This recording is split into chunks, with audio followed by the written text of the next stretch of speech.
Even if you create like a second like sports Instagram.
All right.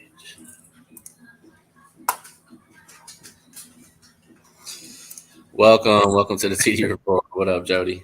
Hey, what's up, Cody? Hey, I had to get you on here before we, everybody join.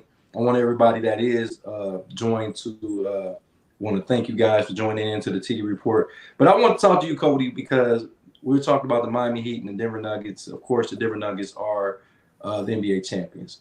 What are some of the things that Miami could have did, or what adjustments in the offseason, since you're down there in South Beach, you think that they need to do? My thing is this, man, that for them to get to where they were and even make it was massive. I mean, being an 8th seed to get to that point and beat the teams that they beat was an accomplishment alone. I'm not gonna lie, I counted them out way earlier than that, and then I started riding that hype train as we got a little bit in there. But they don't really have any true stars. Like Jimmy Butler, he's good. Don't get me wrong. And if you look at his record, but he's not that. I don't think he makes people better on the team around him, if that makes sense. You know what I mean? I think they really need somebody who is not saying get rid of Jimmy because he's great with someone else. He just needs someone else there. I mean, whether it's a competent big man, because Bam is good, but Bam is very hit or miss. I mean, he'll have a good game and then he'll be non-existent for the next 3 games of the series. And it's just he's so up and down. I think they just need a consistent big. I mean, I feel they have the coaching, man. I feel like it's just a matter of pieces. It really is. We've seen the coach knows how to do it. He's done it before. I think it's just a matter of, I mean, they just need some pieces. And it doesn't look like they're making many moves. I wanted them to grab Bradley Beal. I thought that would have been a good ad for them, but he was shipped off to the Suns. It hurts, though, man. It hurts. I'm still stinging. I wanted that parade. And then on top of it, NHL, the Florida Panthers, they didn't make it either. So I went from possibly having 2 parades to 0. Well, you know what? I think Miami is one of those gritty teams. Of course, we almost didn't even expect them to make the playoffs because they was in a play-in game. Right. For them to do what they did was amazing accomplishment. They beat the Milwaukee Bucks, which was the #1 seed, probably had perhaps the best player in the league in Giannis. And then go on to the second round and beat the Knicks. Being able to beat the Knicks when Knicks had home court, that's their rival of the 90s. Relived, and the way Jalen Brunson was playing, I didn't think that they had a chance. Go on to beat the Knicks as a road team again. Then they go on to beat the Boston Celtics. Being up 3-0 and then being 3-3, losing the way they lost in Game 6 to come back and blow the Boston Celtics out in Game 7. And then they even grab a game against the Denver Nuggets. I mean, they grabbed the game. And that's what I was saying to start. I mean, for them to get where they were was impressive alone, just simply because of, I feel like, the level of play that they were at coming in. And it just as soon as they got to the playoffs, they became a different team, man. They just simply became a different team. And I think a couple pieces. I don't think they're missing a lot at all. I mean, maybe one big move or two small moves away from being right back there and having a viable chance. I think they just need, obviously, Joker is going to be a problem for the next coming couple years. So they need to get bigger down low, whether that's looking at stock in the draft, looking at bench players to just fill some bodies down there, or making a big move for somebody big. I think the league is going to start adjusting to need a stretch big or somebody who's able to cover someone like the Joker or, Embiid and guys like this. Obviously, Joker's a player of his own. I mean, he can hit from range, he can pass, he can do anything that he needs to do.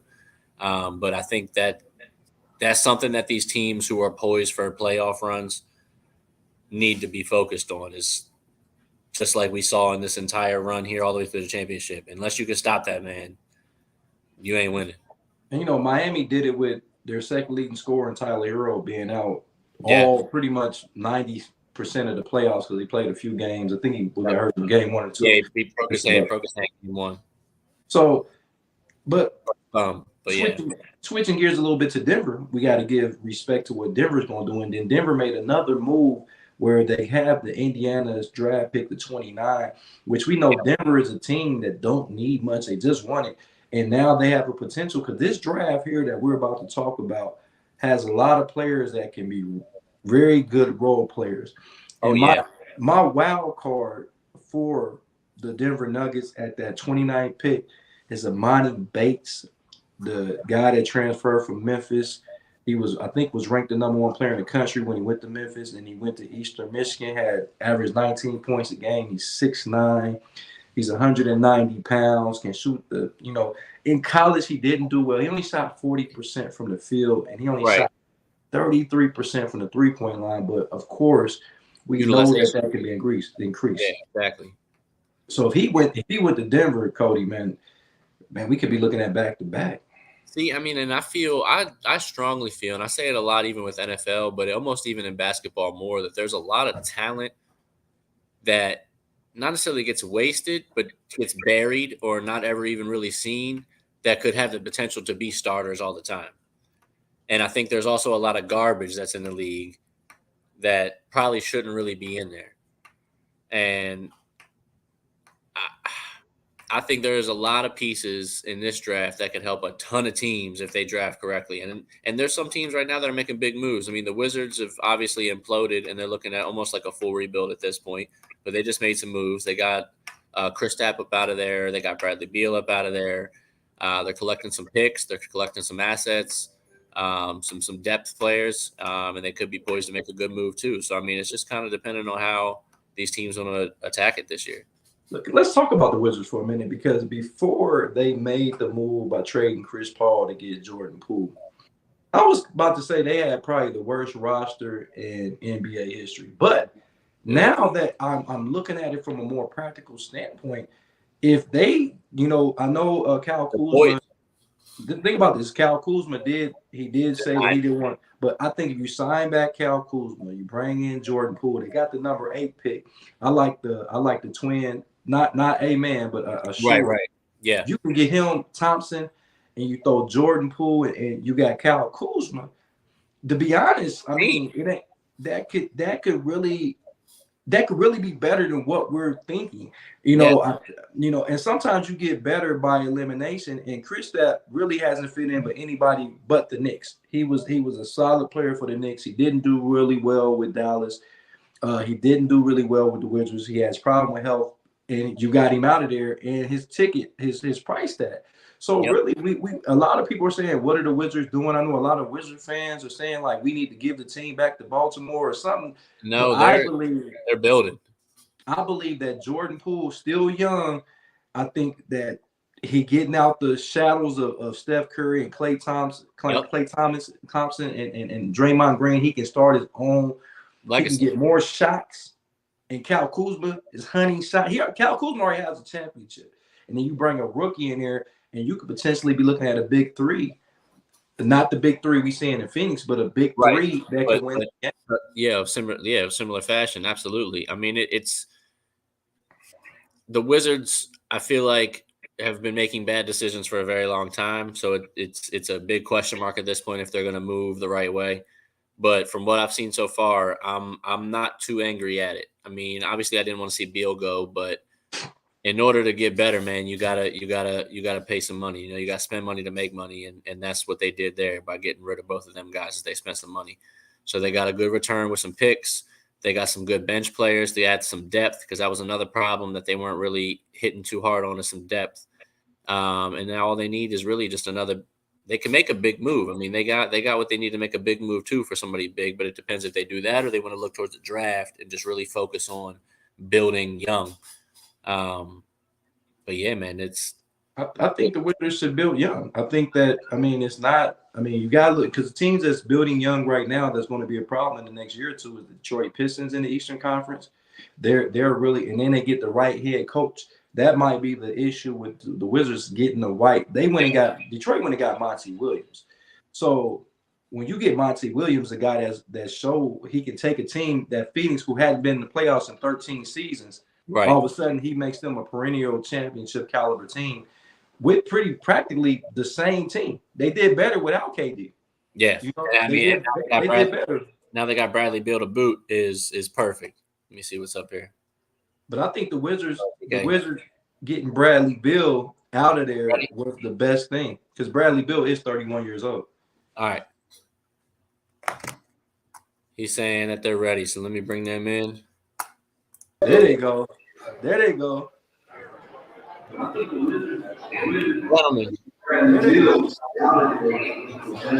Hey, y'all eating good up there, huh, man? See, they're not. I don't think they're gonna be able to hear us. Oh, they can't hear us? Oh, okay. All right, here we go. We're live. So they can hear.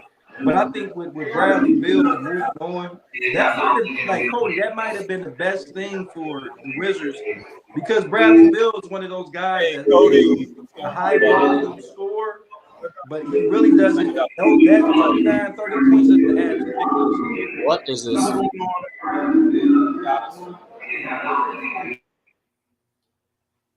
You know what I'm saying, Cody? Yeah, I'm sorry. Just bear with me a second.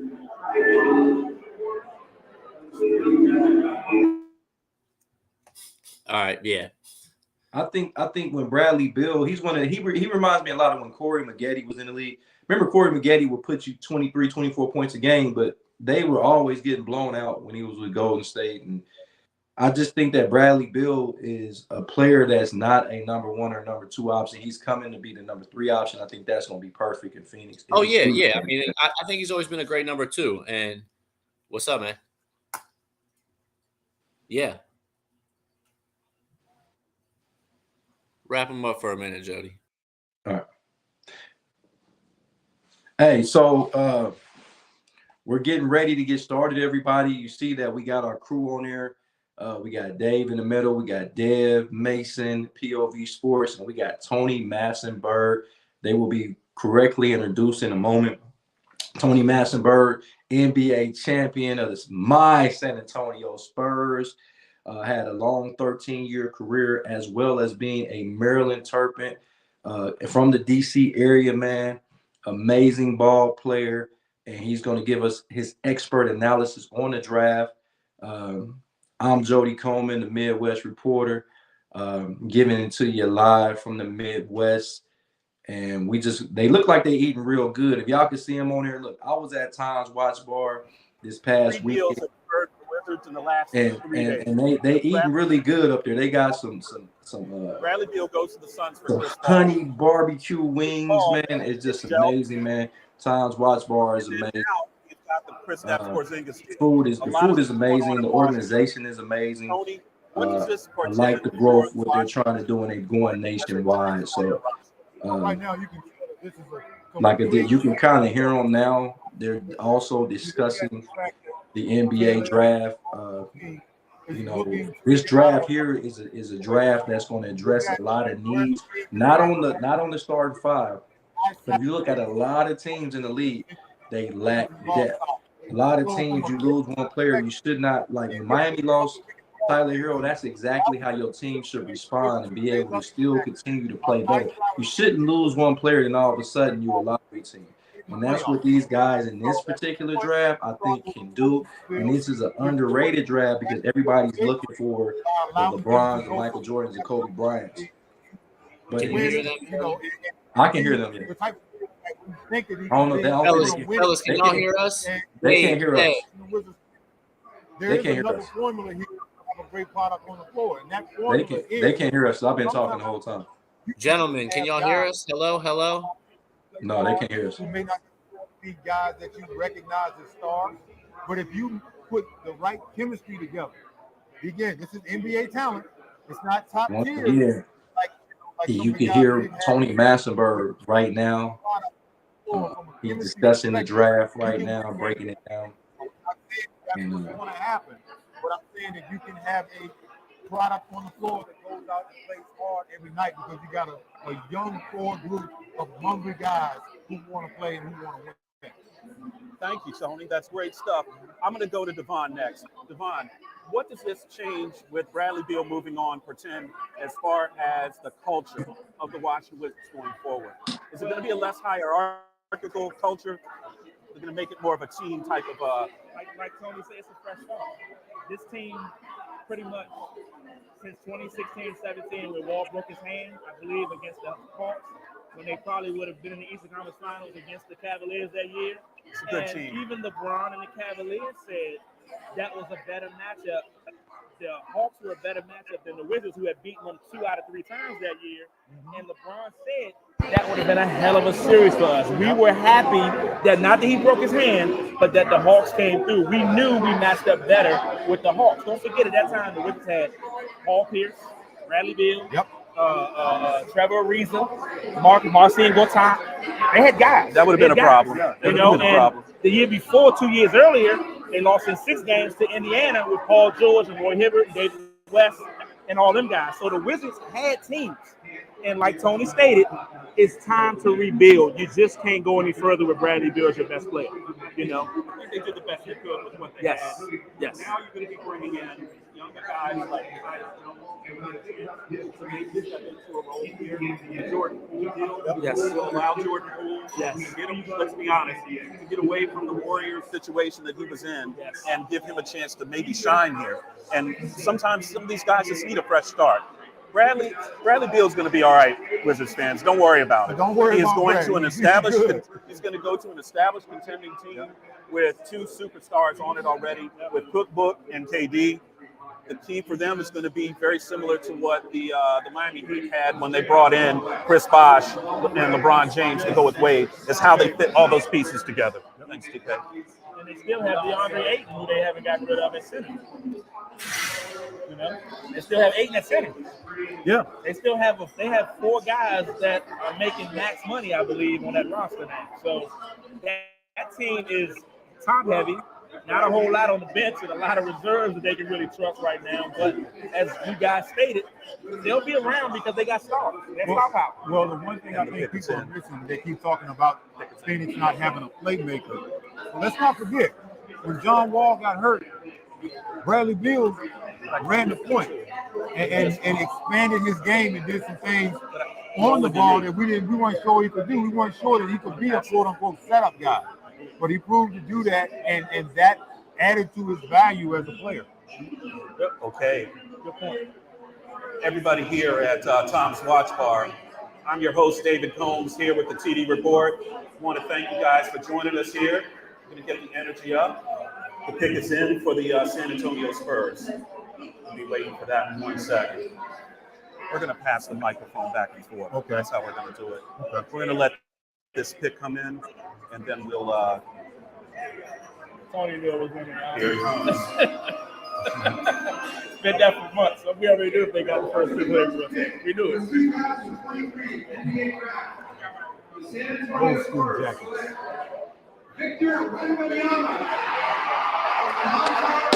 There it is. No surprise at all. Sharing this moment with his family. Tony Massenburg. As a former Spur, please talk about what this young man means to the franchise going forward. Well, the first thing for Victor, he's going to be going and following into some footsteps, some legendary footsteps. When you talk about guys like David Robinson, Tim Duncan. I was drafted by the San Antonio Spurs in 1990 in the second round and got an opportunity, my first opportunity. I got a second opportunity in 2005 under Coach Popovich to win a championship. But going back to 1990, with David Robinson there as the cornerstone of the franchise and Larry Brown as the coach, a lot of people don't know that is where the culture actually started. Greg Popovich gets all the credit for the culture that's established in San Antonio, but the blueprint for the culture that now exists in San Antonio started with Larry Brown. Larry Brown held David Robinson accountable and would not let him, quote unquote, get bigger than the team. And so that philosophy is something that Coach Popovich took over basically as general manager and then coaching. He applied that once they drafted Tim Duncan in 1997. And that culture of accountability and quote unquote team basketball first over individual talent is something that Victor Wembanyama is going to benefit from in the long run. They had a history of developing players from all walks of life, and they were one of the original teams to start bringing in European players and having them contribute at a high level. A lot of that goes to the coaches and their team of scouts because they're able to find talent in a lot of places that people overlook. But when you talk about the culture in San Antonio, it is perfect for a young phenom like Victor Wembanyama because he's going to learn how to quote unquote play the game the right way. He's going to, Coach Popovich and staff will get everything there is to get out of him. They will hold him accountable. They will not let the quote unquote hype machine interfere with his ability to play the game. And these are the type of things that you need when you're trying to develop a generational talent like this guy. What type of player is Victor Wembanyama? What does he bring to the court? Victor Wembanyama brings new era basketball. 7'3", can shoot the three, can create for others. Rim protector, and as Tony stated, the infrastructure in San Antonio is perfect for the kid. They developed many European players, so it's nothing new to them. Basically, we knew the pick. I mean, to get David Robinson, Tim Duncan, and this kid 26 years later after getting Duncan, and Pop is still around. And considering re-upping for a few more years that this kid is here, it's amazing. But overall, this kid is special. I have to get a little stronger. You know that will come. A lot stronger. But he has generational skills. There's skills and things that he can do that you consider generational. I'm going to bring in Jody Coleman, who's with us here on the TD Report. How you doing there? Hey, what's going on? I see y'all eating good, man. Listen, I'm a San Antonio Spurs. Hey, Jody, what do you have for us on this day? And what they're doing with Victor is, like I said, the historical big man that San Antonio has acquired. This right here is just another stepping stone that's going to prolong Pop's career for another 8 to 10 years. And we have potential to change the game in the NBA again.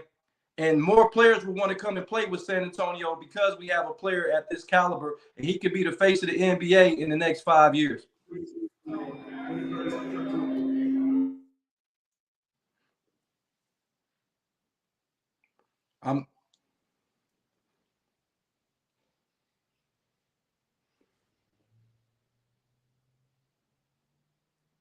So with that being said, Probably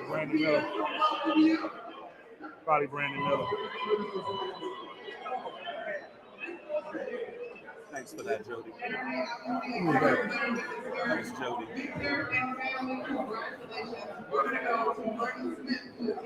All right. Second pick is in for the Charlotte Hornets. So, Devon, this was what we thought was going to be a trade here. We thought there'd be a trade here for Zion Williamson potentially going from New Orleans. That didn't happen. A lot of rumors going back and forth. Obviously, he's got a lot of issues in his private life that have hit the news and hit social media. As a franchise, you've already given him a mega deal. If you're New Orleans, you're not going to part with somebody that sells a lot of tickets, are you? Tough. It's a small market. They can't afford to. Too much of a small market to get rid of a guy of that generational.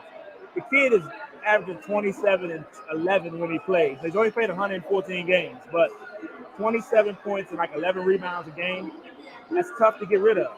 Now, there's no way they're going to make the trade now because you have Brandon Ingram, so there's no reason to trade now because Brandon Miller's pretty much the same player.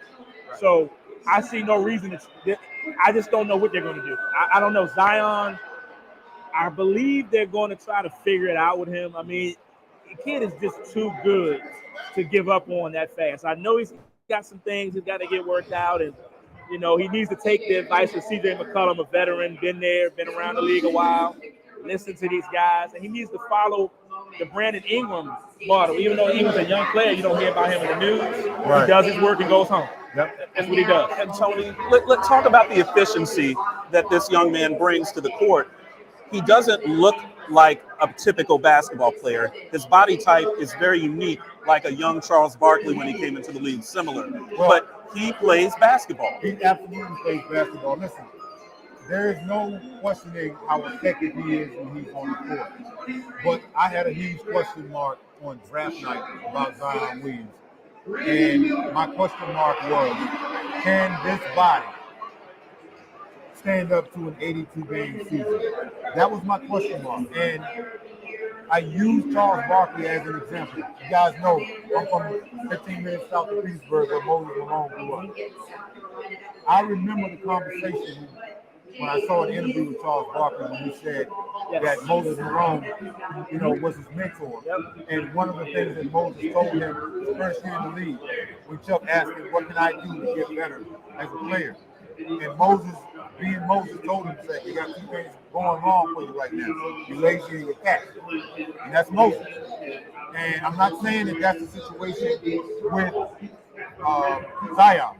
But what I am saying is that that body type, when you are that big, that heavy, that explosive as well, we have not seen someone at that height, at that weight, be successful in the NBA. And I questioned it, and I'm not trying to sound prophetic right now.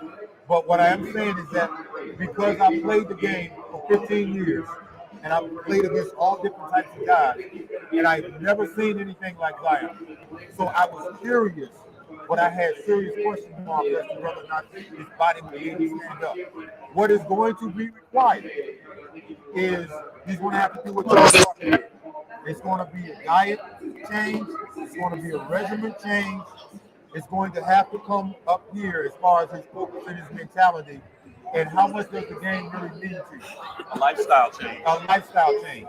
Let's not forget, the finals MVP of this year, Joker, also went through a similar maturation where he came into the league, quote unquote, a little heavy, soft, and was not able to be as impactful as he ultimately is right now without committing to losing weight and getting in the type of shape that he needs to be. I'm going to throw another guy in there who also needs to follow this formula. His name is Luka Doncic. Luka also needs to follow that formula. Yeah. See, for me, I was a workout guy, right? I love to work out.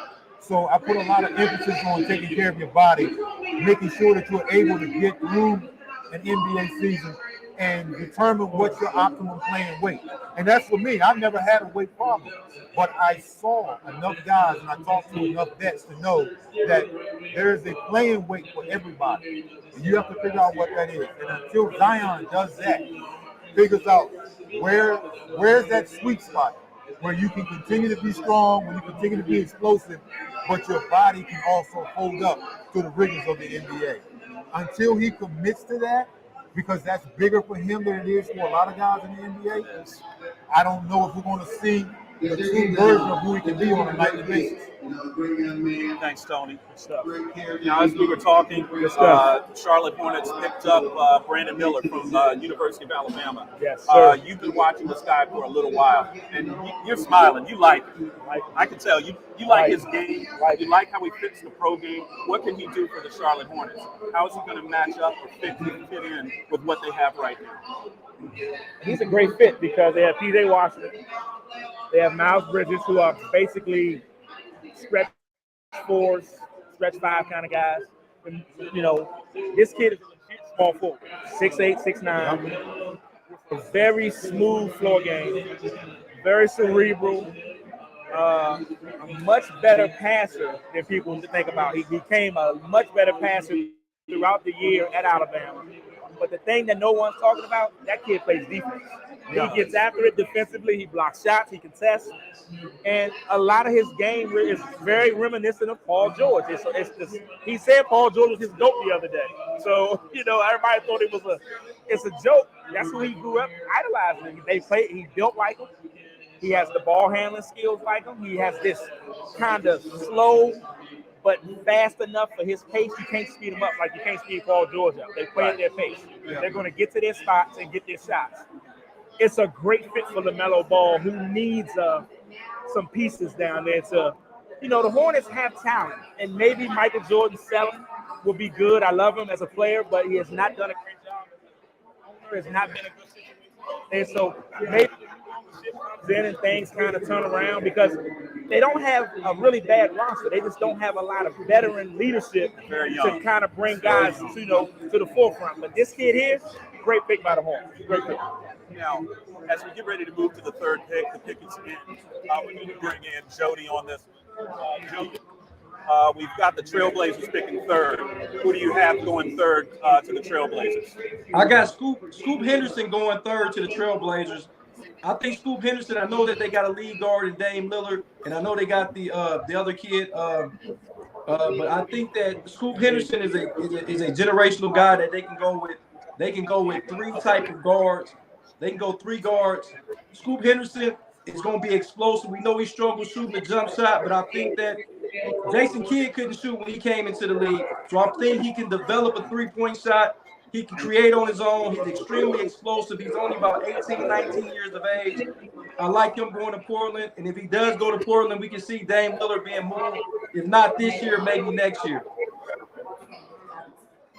Here we go for pick three.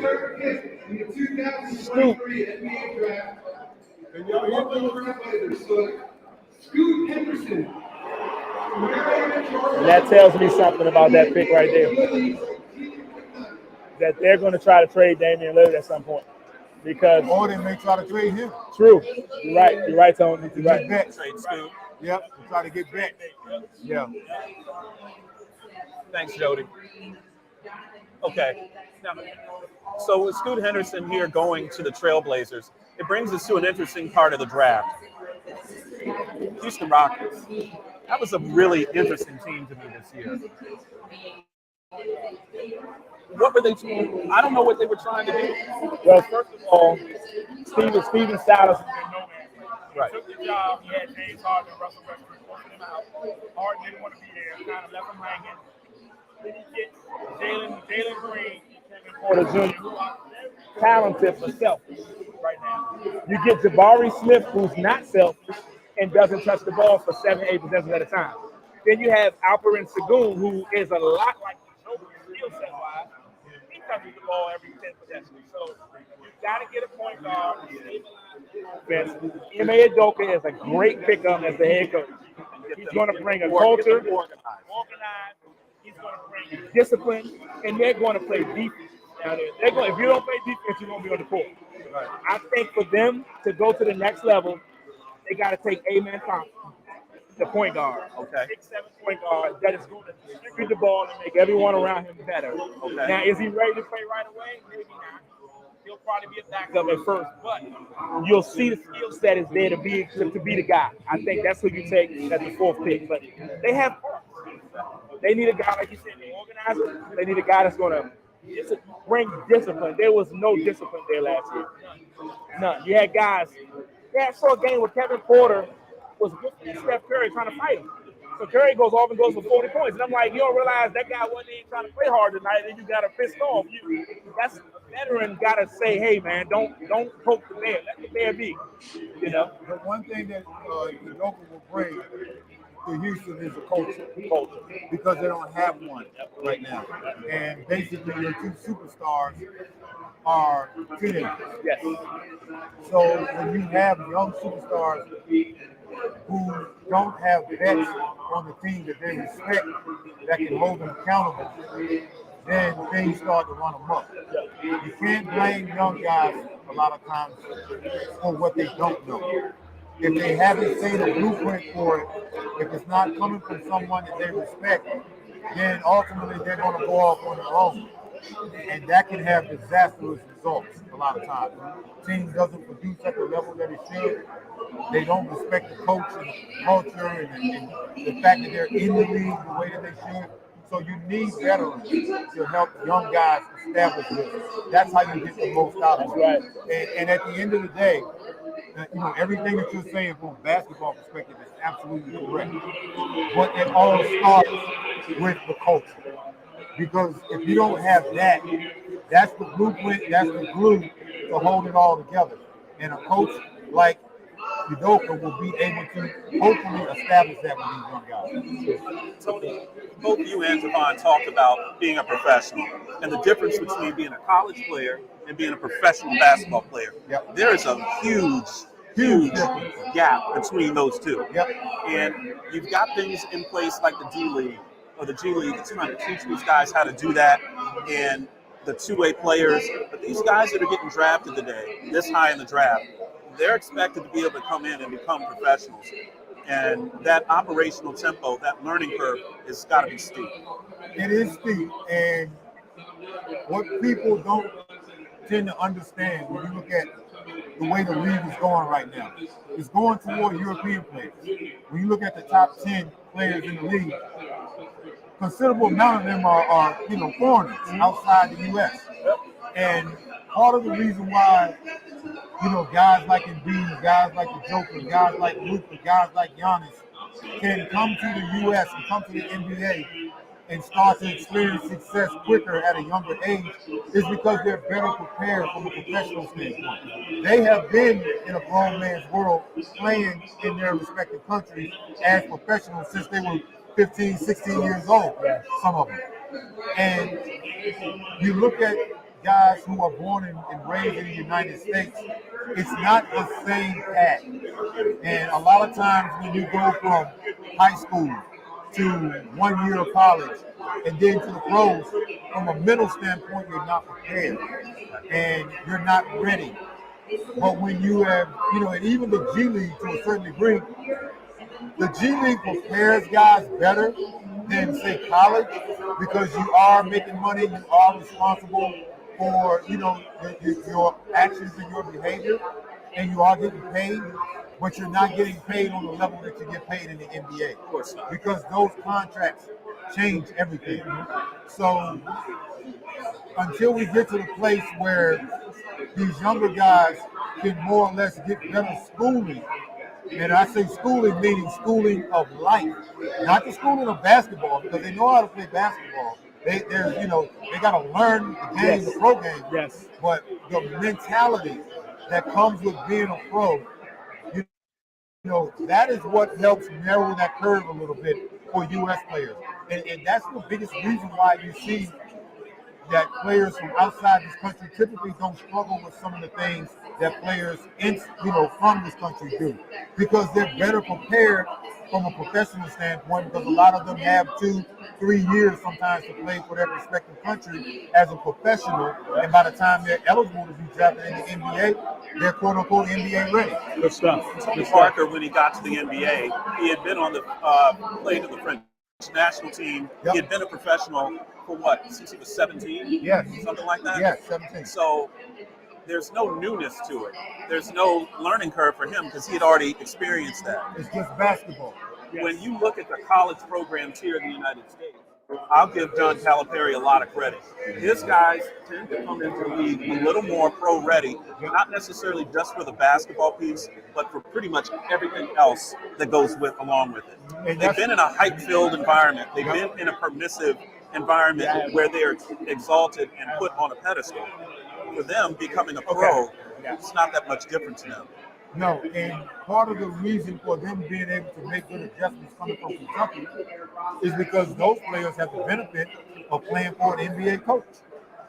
John Calipari can tell these guys, hey, this is what, is going to be expected of you at the next level. Hey, this is what people are looking at. Hey, this is what general managers are looking at, you as a player. This is what they expect. And so even if you get a year of that, it's better than, going to a school where a guy can't really give you any knowledge on what it's going to be like to play at the next level. Yep. And that, as Amin Thompson goes to the Houston Rockets, they need that. They needed a point guard to get organized. But back to what Tony was saying, Amin Thompson comes from Overtime Elite with Kevin Ollie as the coach. Kevin Ollie is a former UConn champion as a player and as a coach. And a long time. And he's also a guy that's been through hell and back with the way that things went down at UConn. And so if anyone can teach you how to be a man, it's Kevin Ollie. And I saw a video today of him telling all his guys before the other day he was saying, I love basketball and I want y'all, but he said, I'm here to teach you how to be men. Yep.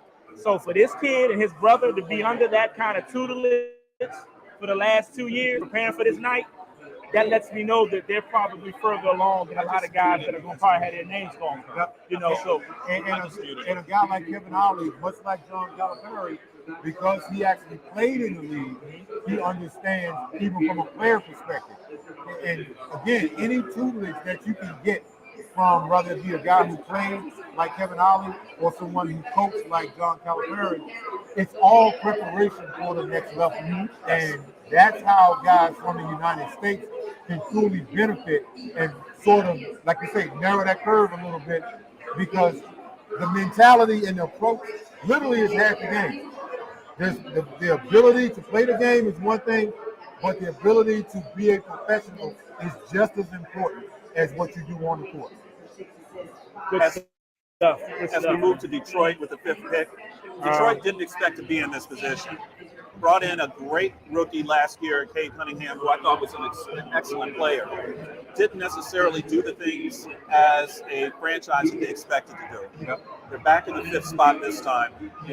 What direction do you think that they'll go in? Devin, I'll go to you. Devon, I'll go to you first, then I'm going to go to Jody. I think they take the first DMV kid, Cam Whitmore. They need a Whitmore is that physical, downhill, 235-pound guy, can play a little 4, a little 3. You look at their roster, Jaden Ivey, Cade Cunningham, Jalen Duren. They're talking about trying to move the big guy that got into the fight with LeBron that time, tried to fight LeBron, Isaiah Stewart. There was rumors of trying to move him, which I didn't load. He's a very good player for them, but I think Monty Williams is looking to get more of the go big and small. So he's going to have a little stretch guy. So I think Cam Whitmore fits that. But you also have the other Thompson brother who is a bucket getter on the wing. Right. Could also take a little pressure off of Cade Cunningham and be more of the guy that can help him and not have all the pressure on him as the dominant wing scorer. So they have a couple ways they could go. But Whitmore or Thompson for me here. Jody, why don't you jump in here? Well, I think with Detroit right now, I like them getting the kid Jarace Walker. I like them out of Houston. He's 6'8", 240 pounds. I think if you get a guy, he's very tough. He's Detroit basketball. He can shoot the 3. He reminds you of Paul Millsap. I really believe that Walker will be a good fit in Detroit. And if they don't get Walker, I like them to get Anthony Black out of Arkansas, a 6'4" point guard that can come in and be a plug-and-place kind of guy. With Ivy and Cunningham, we know they had problems with injuries. He'd be able to step right in there and maybe run a 3-guard rotation. But I like Walker at this 5th pick.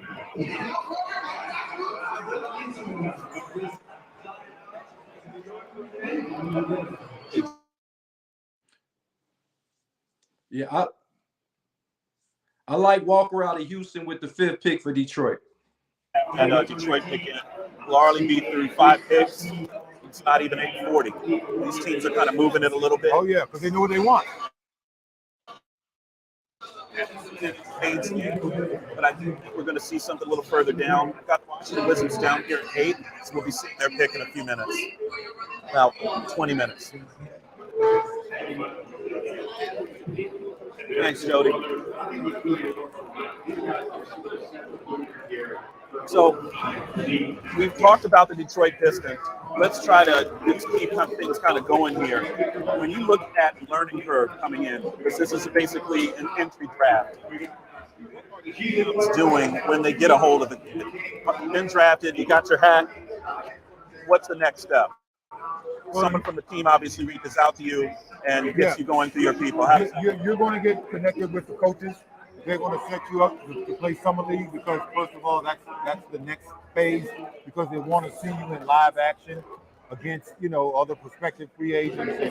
And, most guys will be, the summer league it's a decent gauge, but training camp is a better gauge. And training camp is where the vets are. So when you look at the preparation, it starts with summer league. Cam Whitmore, the next thing's going to be training camp after that. And then that really gives the coaches an idea of where you're at.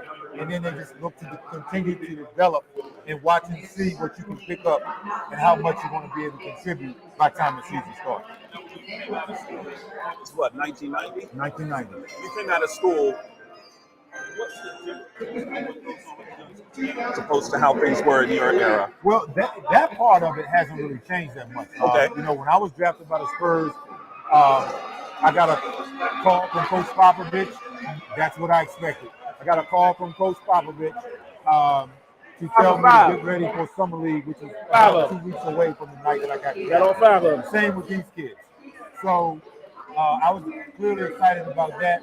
And then from going to the LA Summer League, which is what it was for us at that time, playing, and then the next step was going to be, moving to the city, getting set up with the coaches, establishing daily workouts, and you do that until training camp starts. Okay.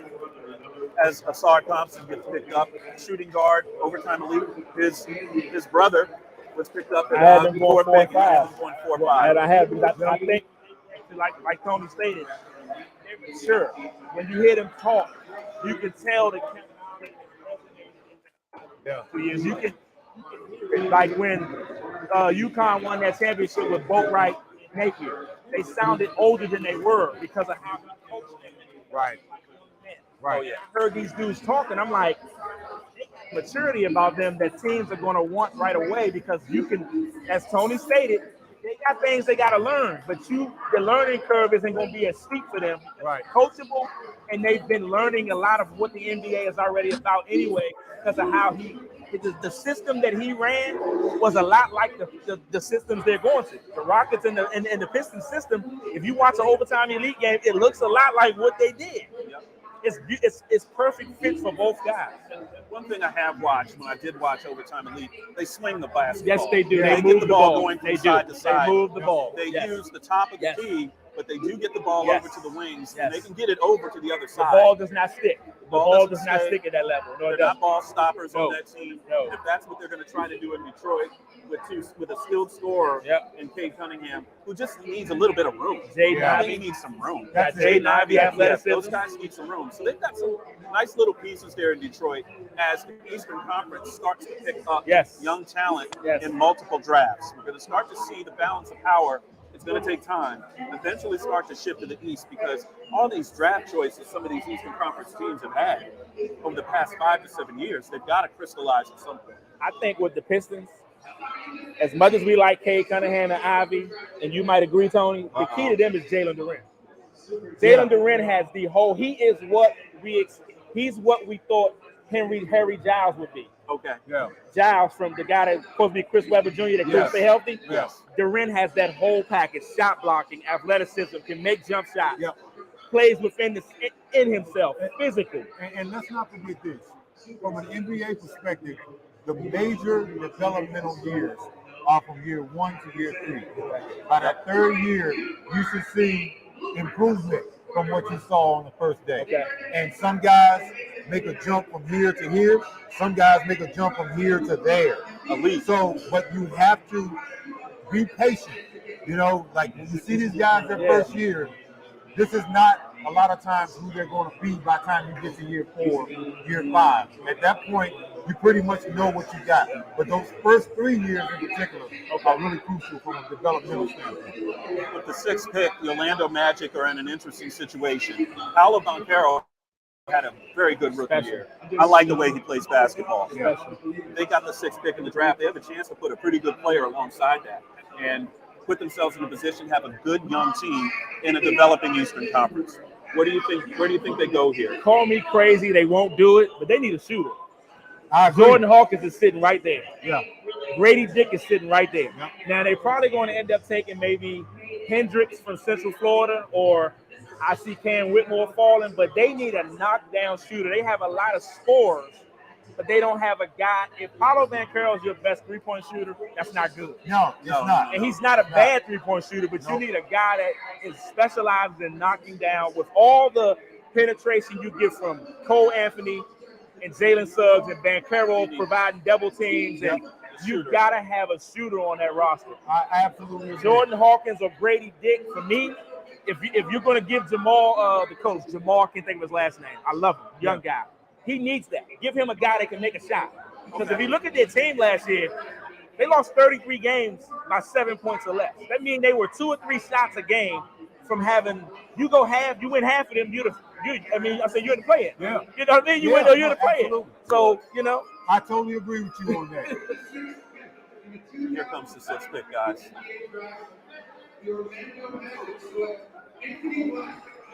Okay.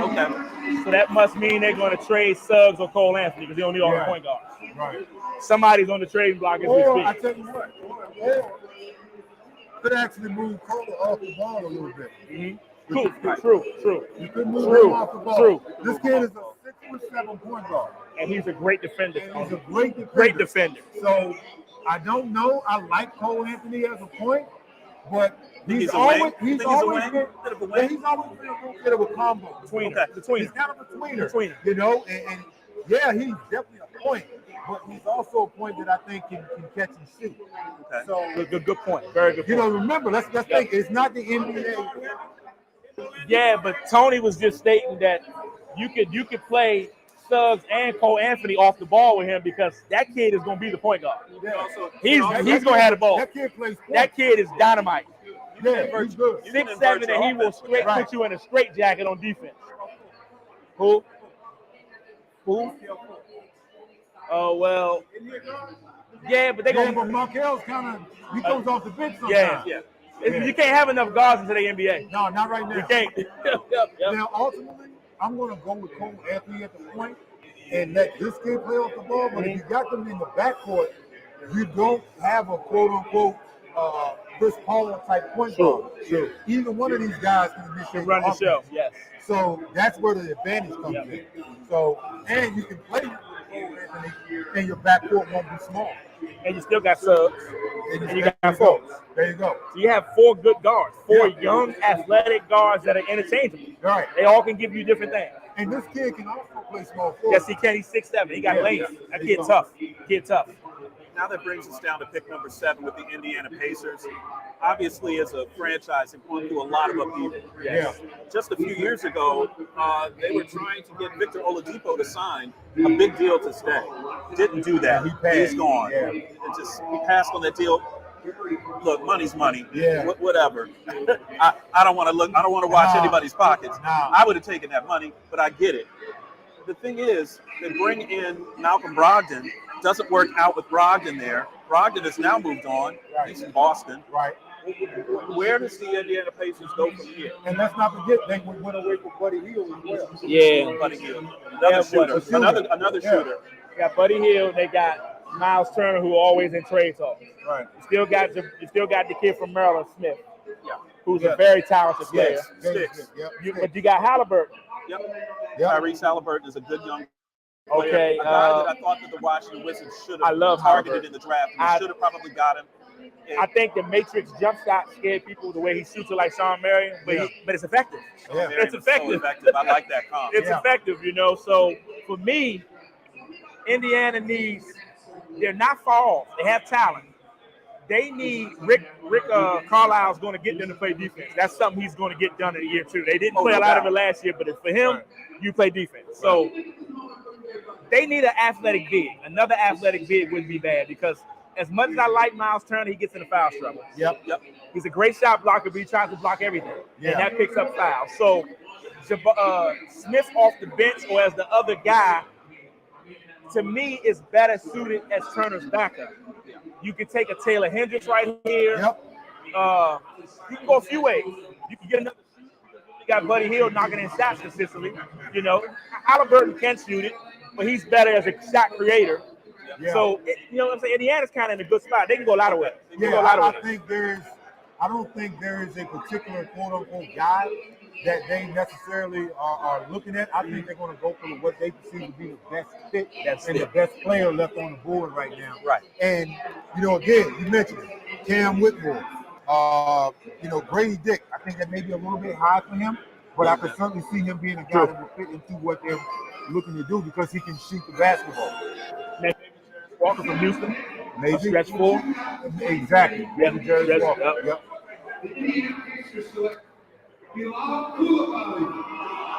Wow. Okay. Bilal Coulibaly was the pick. Wembanyama's teammate. Wow. Wembanyama's teammate. I did not see him going that high. Me neither, Tony. That one threw me I for a didn't see loop. that. Big. Well, he's gotten drafted on potential. He's gotten drafted on upside. This is a kid years ago was 5'11". Yes. He's had an 8-inch growth spurt in the last 2 years. Yep. So, and he's a tremendous defensive player. So They say he hadn't even played basketball until like 4 or 5 years ago. He didn't even know what the game was. he didn't even get on the court until this year. Wow. Wow. With Wembanyama, he didn't even get on the court. Like he wasn't playing in France that much. It might have been like Thomas Evolution, defensive specialist. Yes, somebody like that's just what I was thinking. 6'6", somewhere in there. Long arms. Who's that? I was thinking a comp for him would be Pablo Cephalosha. Yeah. This kid's 6'8". What they're thinking is he reminds people a little bit of Giannis. Smaller version. Think about it. Okay. Came up as a ball handler, you know, because he was smaller. 8-inch growth spurt. You know, shown exceptional defensive potential. Can guard multiple positions. Can't shoot. And has to work on his jump shot. But not a shooter. You know who But not a shooter. But you know who was like that from France that came over here? Nicholas Batum. Who? Nicholas Batum was Batum, like that. there When you he go. came There you 6'9", go. Yep. and now he can't miss. Yeah. This kid's 18 years old. So again, you're talking about 8-inch growth spurt in the That's last 2 crazy. years. That's crazy. I mean, think about that. That's crazy. 19. He's 18. He's 18. He's 18. He's still growing. He's He's still growing. He's still growing. And like Tony said, this is based on what When they you, saw Jody? playing beside Wembanyama because I had him. I had him going late first at best. Yes. At best. Wow. Went to the Hawks. Wow. Jody, I'm going to bring you in here.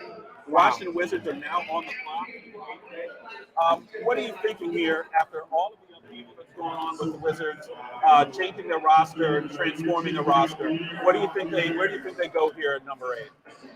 Well, before I even say this, I was going to say the Washington Wizards would have been one of the worst franchises in the league. But with them bringing in Jordan Poole and them having maybe going back and getting Kyle Kuzma, I like them getting Anthony Black from Arkansas, the 6'4" point guard. I think he can come in and be a starter on day one. I believe that he can be explosive. I really think that it's an opportunity for Anthony Black to come in. And I don't think the Wizards are as bad as everybody think they are. I don't think they're that bad. I think the Wizards are doing the right thing by clearing cap space. And sometimes you get better by the process of elimination and get rid of Porzingis and getting rid of Bradley Beal. I think you got better by bringing in Jordan Poole, and I think you get Anthony Black, you'll be just fine.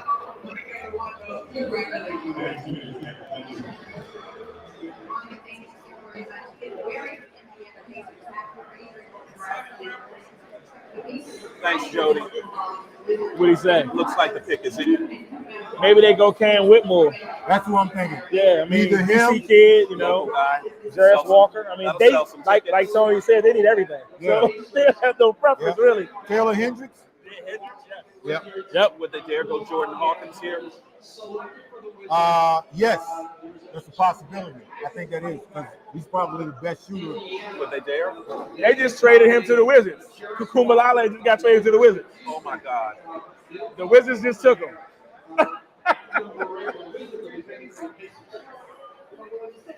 The Wizards just took the kid from the Pacers and gave them something back in return. Lord, the Wizards, man. The Wizards are just having that new front office having a field day. They're having a ball down there, man. Wow. Wow. Are you guys trying to tell me that the Pacers picked this kid for the Wizards? Pretty much. So that's who they were picking. Now the Wizards are going to pick who they they were want. picking for. So now the Wizards are going to be picking for the Pacers. And something tells me Cam Whitmore or Jarris Walker are the pick. I would have rather had Cam Whitmore if I'm a Wizards fan. Yeah. He's more NBA ready. That front court has gotten so thin right now. You know, who do you have that's playable? Thomas Woodard. Who do you have that's playable in that front court? Don't they still have the kid at the Gaffer? Yeah. Yeah, but Gaffer's more of a rim protector and a rebounder. Yeah. He's a lane filler. and He's a lane filler, Yeah. They don't have a guy that can score that can take No, them they don't have a create a double team to open up the floor I'm for not somebody. asking for Kuzma obviously is your lead guy now. And he opted out, That's your didn't he? lead guy. he opted He out. And he opted out. So, wow. He's a free And he agent. wants $30 million a year, he said. And you know what? Good for him, bro. He's going to get it. Somebody may give it to him.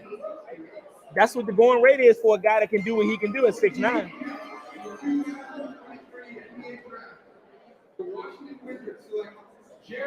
What I say? Oh, okay. And that's the All other right. one. Yeah, I can live with that. Yeah. That's the guy right there. Yeah. So That's a great pick. Yep. It's a great pick for them. Jarris Walker from University of Houston, power forward, is selected by the Wizards, but they're going to swap with the Pacers. What do you say? And that's the guy, again, who would do well alongside Miles Okay. Turner. Thank you, man. Right. You got another big guy who can Alongside stretch the Miles floor. Turner. He can stretch the floor. He's more physical. And Jalen Smith. And We Jalen got Smith. 3 good young bigs. Yeah. Right. You got some very good guards. You can actually play them together. You can put Jalen Smith as a 3 True. right now. Yes, you With can. these guys. Jalen Smith has worked on his game a lot. I love his game. Guy Yeah. coming out of Maryland. I thought he was one of those guys that was one of the guys that got jobbed by the pandemic. Yeah. That was a Sweet 16 team at least. Yep. Oh, yeah. Yep. Without Him, question. Anthony Cowan. Yep. That was a good Maryland team. Very good. Man. Really felt bad for those guys. Yeah, Kevin Werder. Kevin Herter. Kevin Herter was on that Kevin team. Herter's done well. Kevin Herter's done well Kevin for himself Herter too as a very pro. well. Can shoot that ball. He's a great fit beside De'Aaron Fox. Great fit.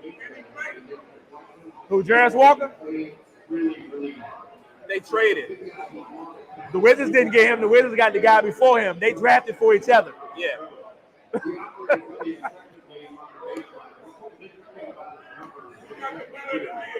The Pacers got the better player now, for sure. Jarris Walker was the 4th-ranked recruit coming out of high school last year. Played for Kelvin Sampson down in Houston. Kid can play. He's a bruiser with a jump shot. Yes, sir. 6'8". Dash and dash. 6'8", 250 with a J and strong. Got an Yep, NBA right game, now. too. Yeah. NBA body is 6'2". And he was Yep.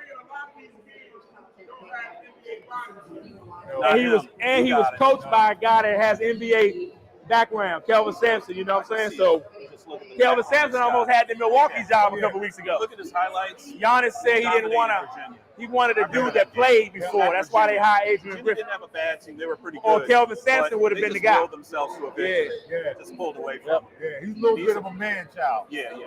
You can see the neck on him. Oh, he's big, man. Big kid. Yeah. Oh, he's tough. Block shots, get physical. And he can guard 3 or 4 positions. Good with his feet, And he can everything. block shots. Yes, he can. He's tough, man. He's tough. Utah Jazz are up on the clock next. I think their pick is about to come in. Should be coming in any second. Utah Jazz, again, another team that wasn't expected to be in the position that they're in. They expected to be able to make a move up in the Western Conference. Didn't quite happen that way. It's a lot of back to the drawing boards when you're picking in this spot. Yep. What do you think the Utah Jazz are thinking here at this pick?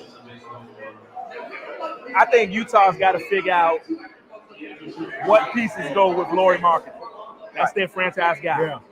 Is Jordan Clarkson still going to be here, or are we going to move him? Because he's the second best player on that roster right now. I think you got to move Clarkson. They got blessed when they realized Walker Kessler can give him everything Rudy Gobert gave them and more. He's a better player than Rudy Gobert is offensively, and he averages just about as many blocks. And he's better at moving his feet on the perimeter. At a fraction of the cost. Defensively more versatile. More versatile. So people don't say this, but their coach was the defensive coordinator for the Celtics last year. Right. And if you notice, the Celtics took a step back when he wasn't there. Right. So you add, he's there, and you got Danny Ainge, you got Dwayne Wade is still an owner.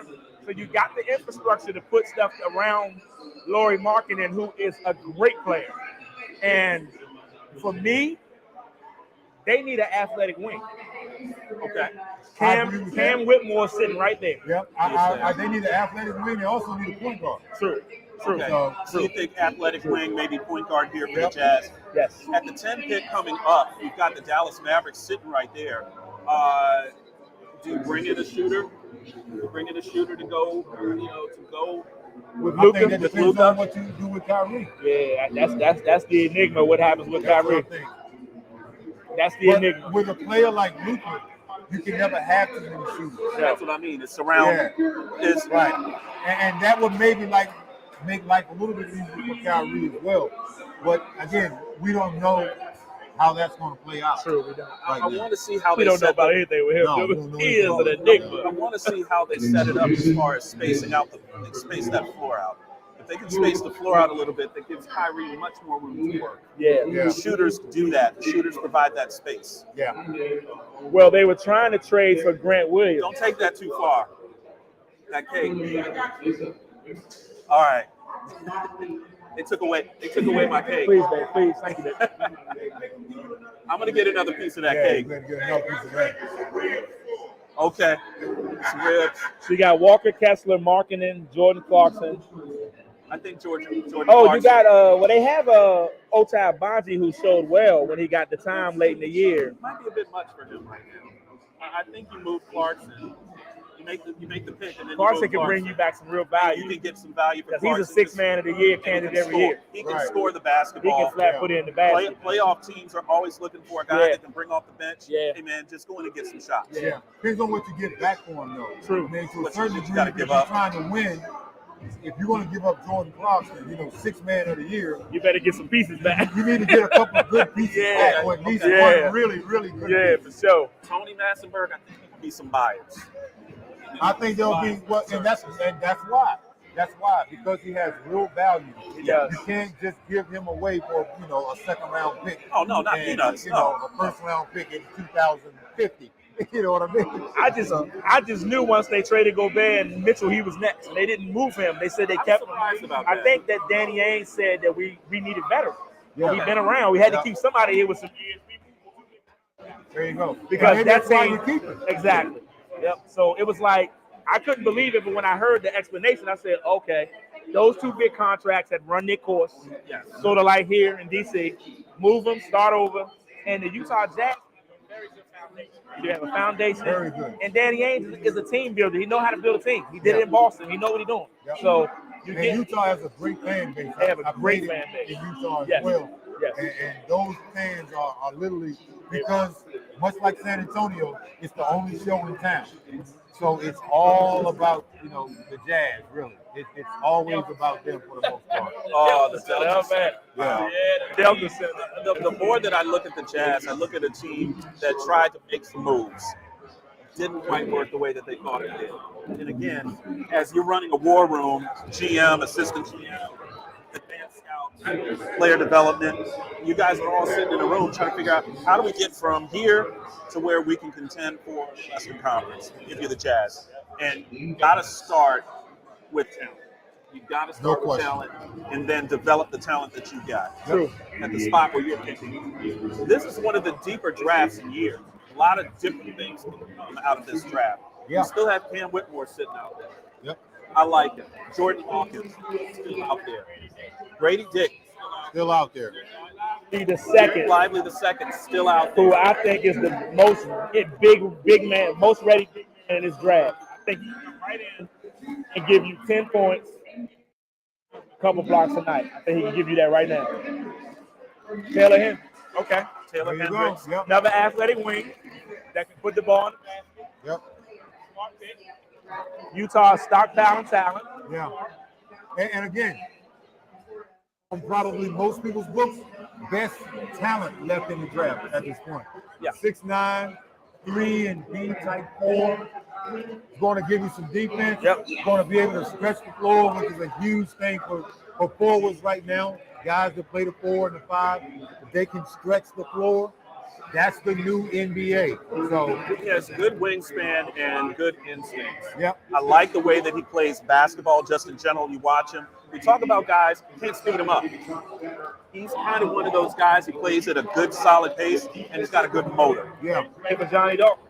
Played for Johnny There Dawkins you down go. there in Central Florida. And we saw what Johnny Dawkins did against Zion and Duke. Came one rattle around the rim from ending their year in the second round of the tournament in 2019. there you go. I always shout out my DMV people. Yes. And That's one of my guys. and Yes, sir. congratulations Johnny to Dawkins, Johnny baby. Johnny Dawkins Yep. making it into the Yes, College sir. Basketball Hall of Fame. Yeah. And by the way, Well long deserved. overdue. Well deserved. Another former Spur. Yeah. A lot of these Johnny- guys don't remember Okay. Johnny in high school like we did. Oh. I Johnny remember Dawkins Johnny out of my- Mackin was one of the best high school to ever come out of this city. Yes. I You have remember your Johnny inbox. as a freshman when I was I at do. Maryland. Jody wants to hear you. You want me to get him? Sure, my Good bad. man. Thanks. Just gonna put me on the headset for a second. Appreciate you. No problem. Y'all talk amongst yourselves. Yeah, man. I was saying, I remember Johnny when I was a freshman at Maryland, the first time I played Duke. Oh, Opening night, nationally televised game, my first televised game as a freshman. And I'm starting against the Duke Blue Devils. And I've watched Johnny all these years. And I used to sit at home and I'd be like, man, that guy's fast. You know, I love Johnny Dawkins' game because he was smooth. He was speeded up. Left-handed, wasn't he? Oh, he was deadly. And to see him in real time, him and Tommy Amaker were two of the fastest backcourts I'd ever seen in my life at that point. I mean, they were great. That's amazing, man. It's amazing. That's a good pick for the Jazz. I think, like you said, in the West, you're just trying to tread water. Yeah. Because you look around, you figure Denver's there. The Warriors aren't going to go away. The Clippers, if they could ever stay healthy, we don't know. They have all the talent in the world. Yep. The Lakers still have Bron and AD. Yep. Austin Reeves showed you he could be a nice third wheel to that duo. Hachimura went out there and became a guy that we didn't see in deep well. I think we knew he could do it, but we didn't. I guess he didn't get to showcase it like they allowed him in LA. What was it, Tony? Yeah, a lot of times the situation dictates you to step it up or being in a situation where you can actually showcase what you got in a winning situation. And I think that's what happened with Hachimura. He really got in the right system, got with the right guy, and just basically flourished. He flourished. He played well. Played He very was well. arguably their third best player with yeah. Austin Reeves. They kept taking turns being the third best guy with him.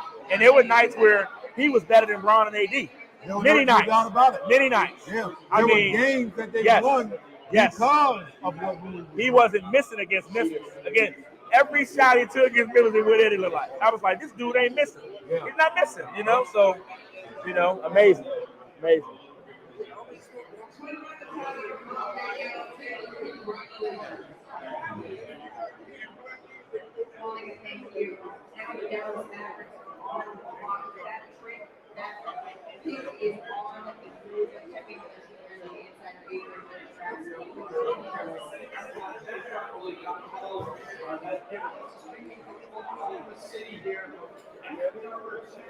Okay, pick number 10 coming up.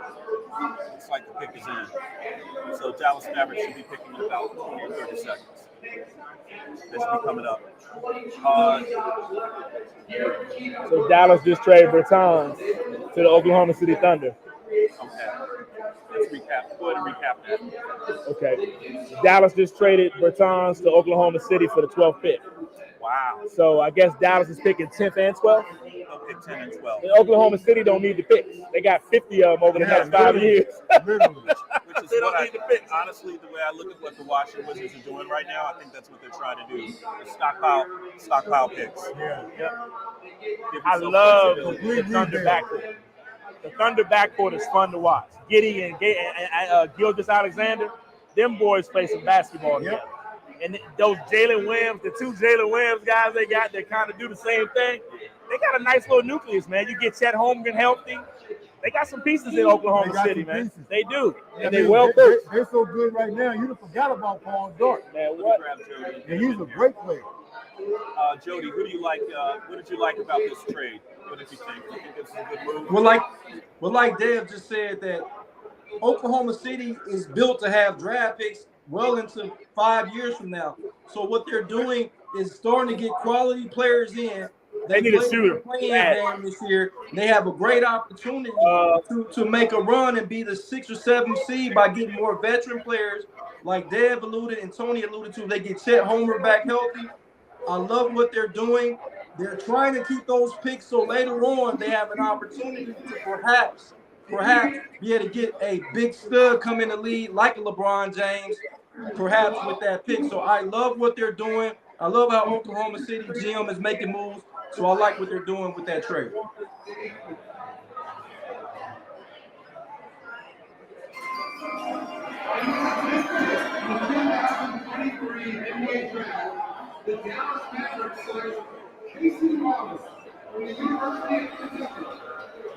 Okay.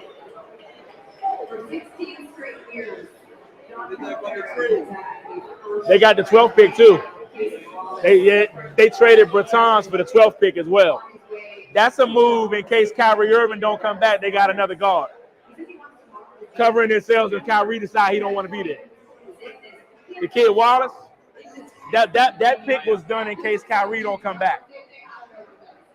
Good player too, can play. So that's a pick, Tony. If Kyrie doesn't come back, they got another guard. Yeah, there you go. Kid was good at Kentucky last year. He was probably their best player. Yeah. Could play, man. And honestly, It's a little high for him, but I get what they're doing. Yeah, because I had him like, you know, I had him I in the low had 20s. him at 15.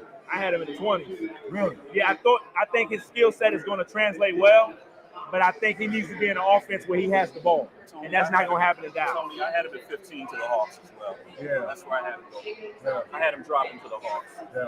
That's all right. The Hawks have plenty of. There's still a few players Yeah, out there's here. still they some can good go talent after. left. You know, Orlando Magic picking here at 11, and then the Thunder pick at 12. So, and again, the Thunder are going to be very interesting to see what happens with them. They're picking at 12. They're picking for Dallas. But they be picking at 12. So, Kassan Wallace is going to end up in OKC. And then whoever OKC picks in 2 picks from now. Orlando, you're right. Is going to end up in Dallas. We got Orlando at 11. Yes. Wow. With Orlando on the clock now. Me and Tony think they need a shooter. Yeah. They need a guy that need to put the ball in the basket. That's what you said. Orlando. They You need talking a about shooter. Orlando? They need a shooter. Yeah, yeah. They have need a shooter. they have a lot of scores but no shooters. Yeah. There's still premium shooters I left. think, oh, no question. And that was a debate. Hawkins is still there. Yes. Grady Dick is still there. Still there. Yes. I got a hard time. They don't need nothing on the front line.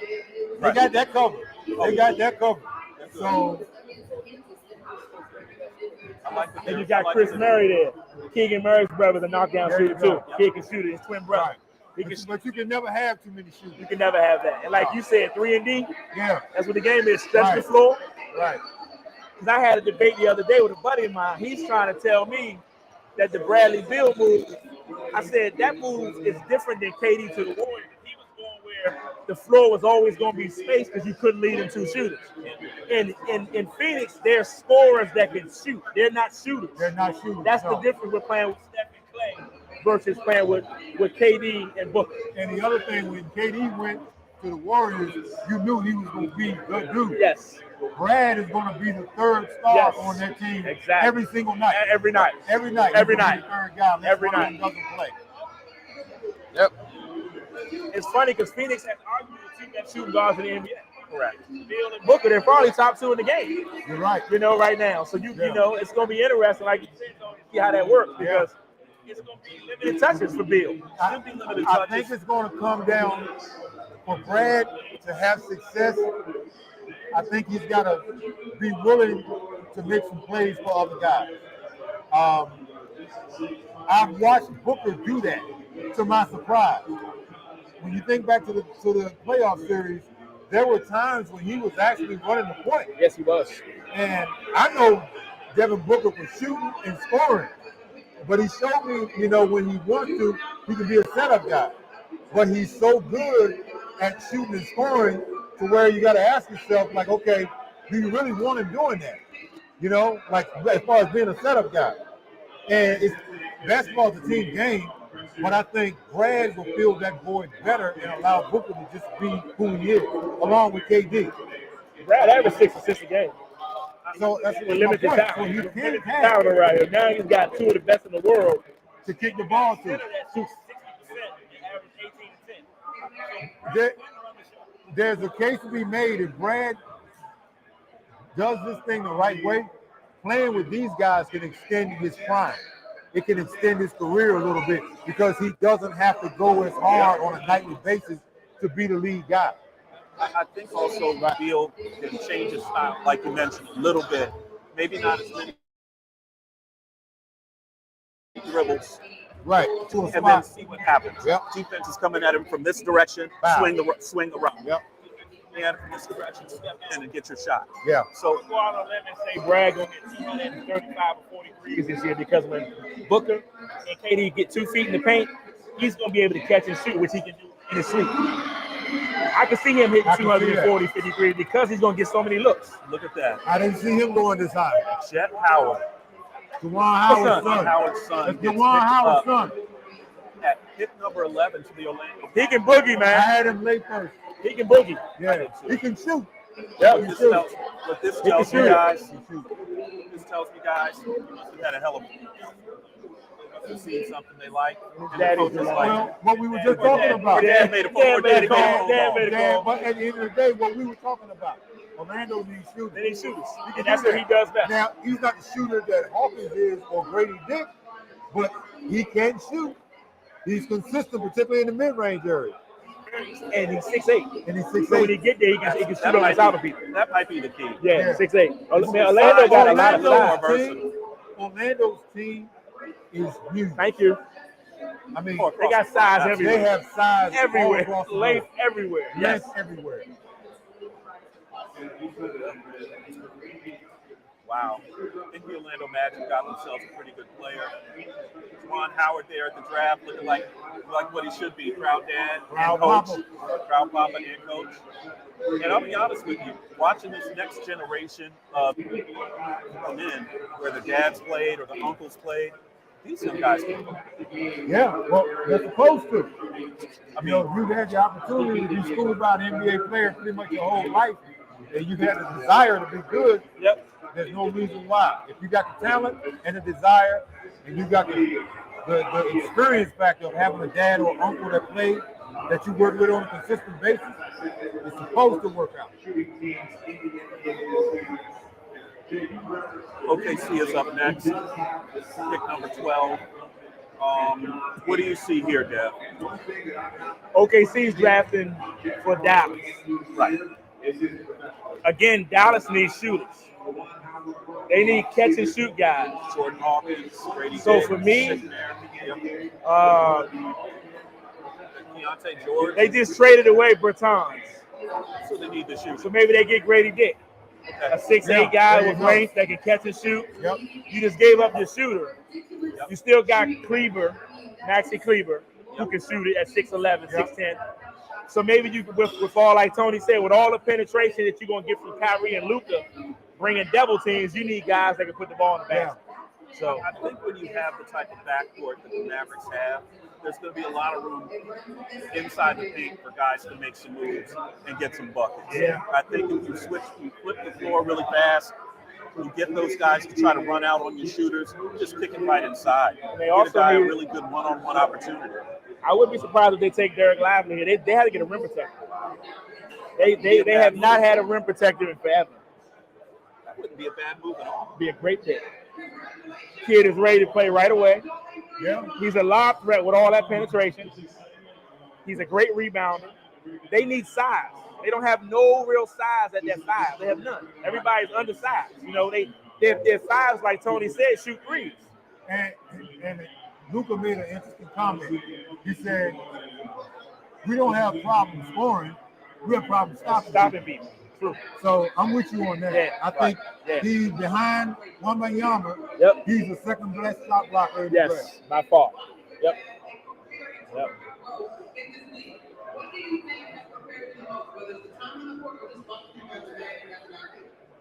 So we got the Raptors coming up after. Yeah, the Raptors are coming up after OKC, and then we're gonna have what is that? Looks like New Orleans. New Orleans at 14. Pelicans down there. You're fine. Come here. I was telling you that on this. I can't believe Derek Lively is still there. So just whatever, let me know. Derek Lively's still there. It's Grady Dick, but that's good for the guys down here, 15, 16, 17. Okay. I know the Lakers need some shooting. Yep. The Lakers can see Grady Dick down there. Yeah. And then maybe Deal Reeves. There's a lot of things they can do, a lot of flexibility. And if you sit there and just listen to the coaches, you'll see what Raptors picking at 13. The Raptors are a very interesting story because they have a lot of players that everybody wants. Anunoby, Siakam, Van Vliet is a free agent. Yep. Gary Trent opted into his deal, but he still can be moved. Those are four very good players. Plus you got is Jakob Poeltl still in Toronto? The Poeltl, the center. He said he don't want to go through a rebuild. So if you're going to trade off these guys, Poeltl's going to want to be moved. Poeltl's a very good center. Very good center. Yeah. You think they're going to be sellers? Real solid. You think they're going to be sellers? Well, Masai Ujiri is basically saying you're going to give me a ransom for my guys. I'm not going to go through a complete rebuild and have nothing up here. These fans have been too loyal for me to just do them like that. Do that. Yeah, exactly. So I like how he said that. We'll keep our team together and win 45 games and give you hell every playoff series. And we may even beat some of you, but we're not going to strip our team down and do this all over again when we got all these young. Everybody's young. Why would you start over? They're young. That's an interesting situation. Very. That was always the case in Washington, where Ted Leonsis and then Abe Boland, God rest his soul, before that, never wanted to strip the team because he wanted to keep having players in place to keep the team as competitive as possible. Yes. Now, how well that worked, that's debatable. Yeah. It just is what it is. I understand that the NBA is a business. This isn't just about playing basketball. It's about keeping your building full. But the product on the floor is what keeps your building full. Yes. And I think a lot of NBA owners, GMs, well, the owners forget that. The GMs always want to have the best team that they can have to put together. Well, the difference between the general managers and the owners is that we always got to remember that the owners are businessmen first. They were businessmen before they got into the business of basketball.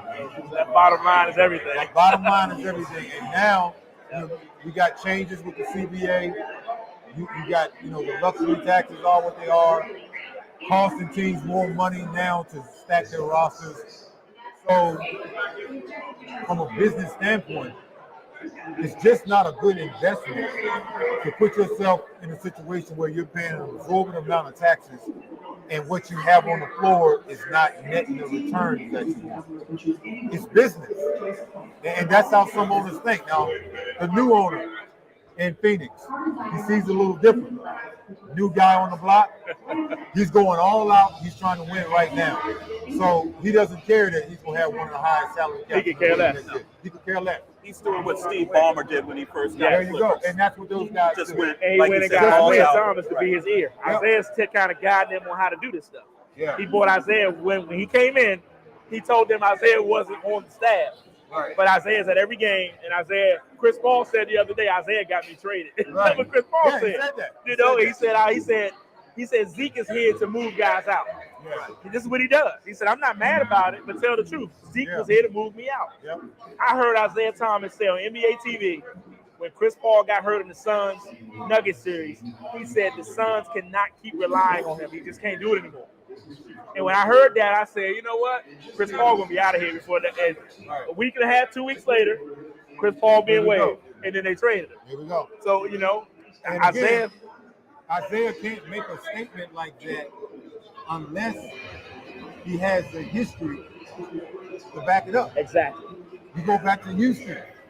You know, they could have made a run against the Warriors with him and James Harden. And what happened? Game 5, down. He got hurt. And that deflated the team. Yes. You could see, like, they were like, we can get them. Even though they're loaded, we can get them. And when he went down, you know, that was it. You know, the same thing happened, I think, in New Orleans, where they were making a great run, you know, with Anthony Davis. They had the Spurs on the ropes. They had him on the rope. He got hurt with the And Clippers. again, he's got snake. You know, How many he's times rolling did the snake Clippers eyes in have the teams playoffs. that should have won something, and they blaming Doc? I say, Doc, guys get hurt every year. It ain't Doc's Exactly. fault, man. Same thing with the Clippers.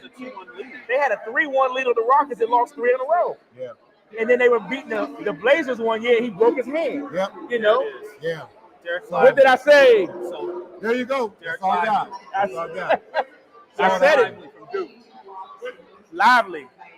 Here's a guy, elite shot blocker. He's the all-time leader in block shots for a freshman, right, at Duke. All-time leader.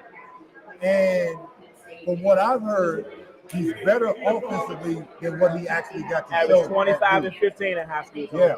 So, and again, he was what, top 5 coming out of high school? Number one. Number one. Number one player There you last go. year. And he went to Duke, and the system didn't allow him to be a guy that Right. you show his offensive. Show his offense. But when they played Carolina, he blocked Baycott shot 8 times. Wow. And Baycott is as physical as they come. Yeah. He said, okay, you can rock me, but I'm still here. Yeah. Oh, my God. I said, this kid is unbelievable. He is – that's the guy that I've been – the Warriors wanted him bad. Oh, I'm sure. Bad. And I don't want to take anything away from John Jire. Young coach or new coach kind of picking his way and learning his way.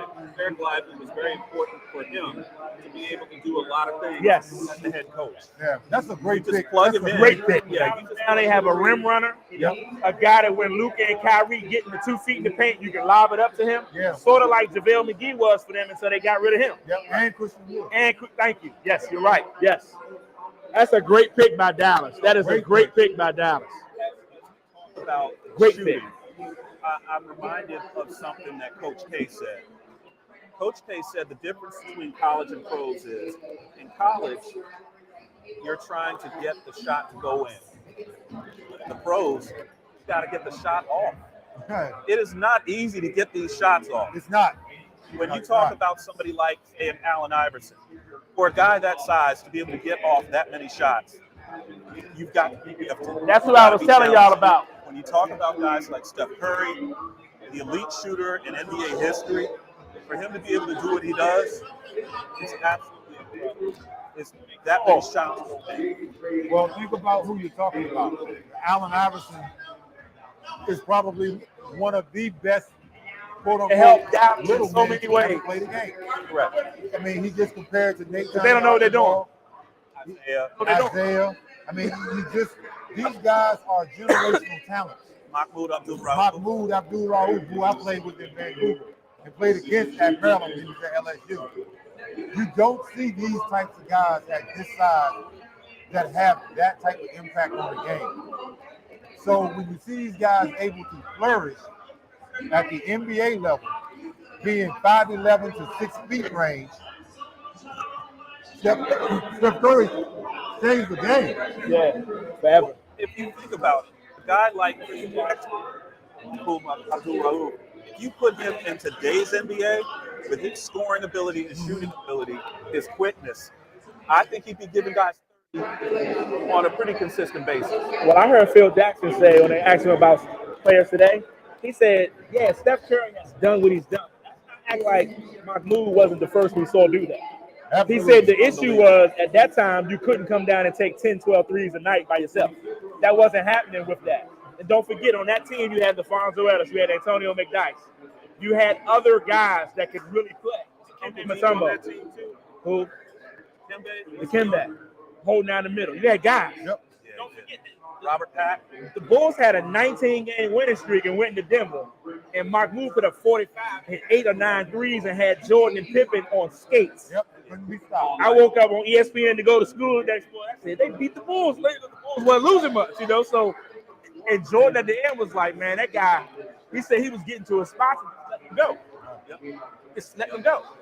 You know, so, you know, we got to remember, we've seen, when we say we haven't seen this, when LeBron does what he does, it's athletically freakish. But Larry Bird was doing that too. Yep. With a bad back and unathletic. With a wrecked back. Beating you with his brain and his skill set. Yep.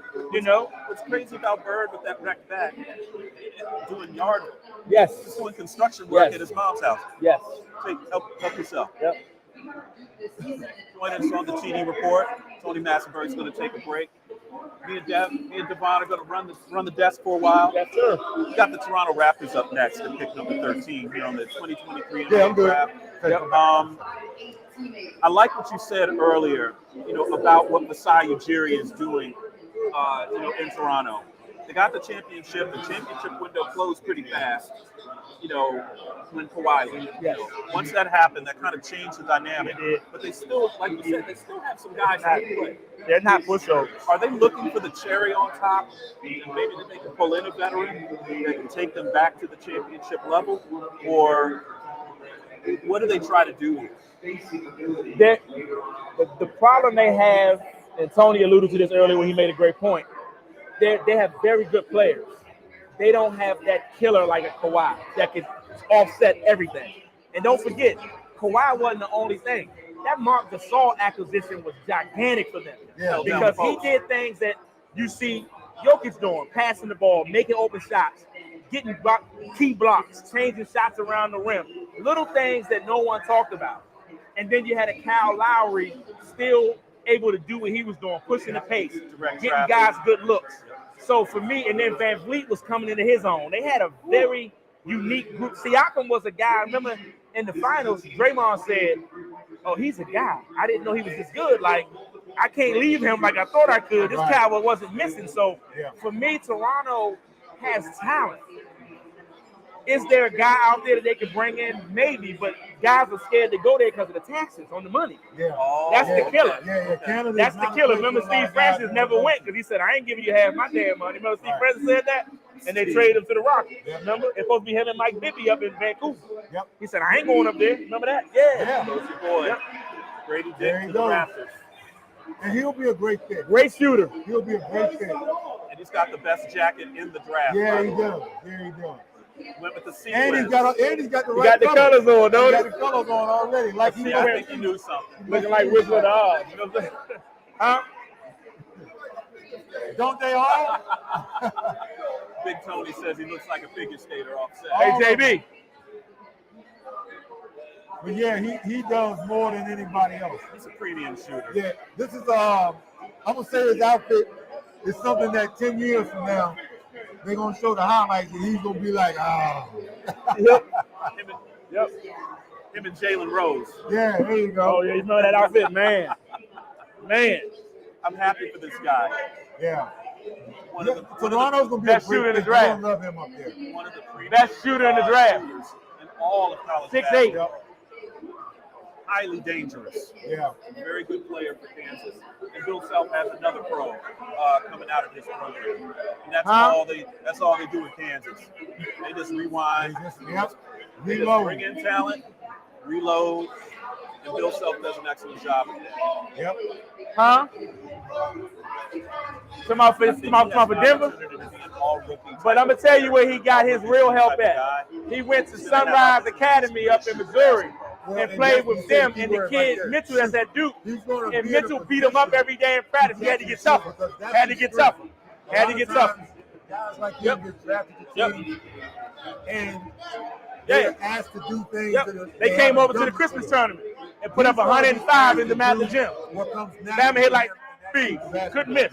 And he's playing on a couldn't miss. Yeah, couldn't miss. Traditionally has had great ball movement. I don't know the Fred VanVleet situation. Yeah, they got a great program. Great program. Pass the ball, kick the ball out to you. There may be some moves made with him, but ultimately the philosophy has been in Toronto that is predicated on ball movement. He's the guy that will benefit from that. Yep. One thing I did watch. I'm sorry. He has one of the highest releases on a jump shot that you're going to find. Yeah, quick release as well.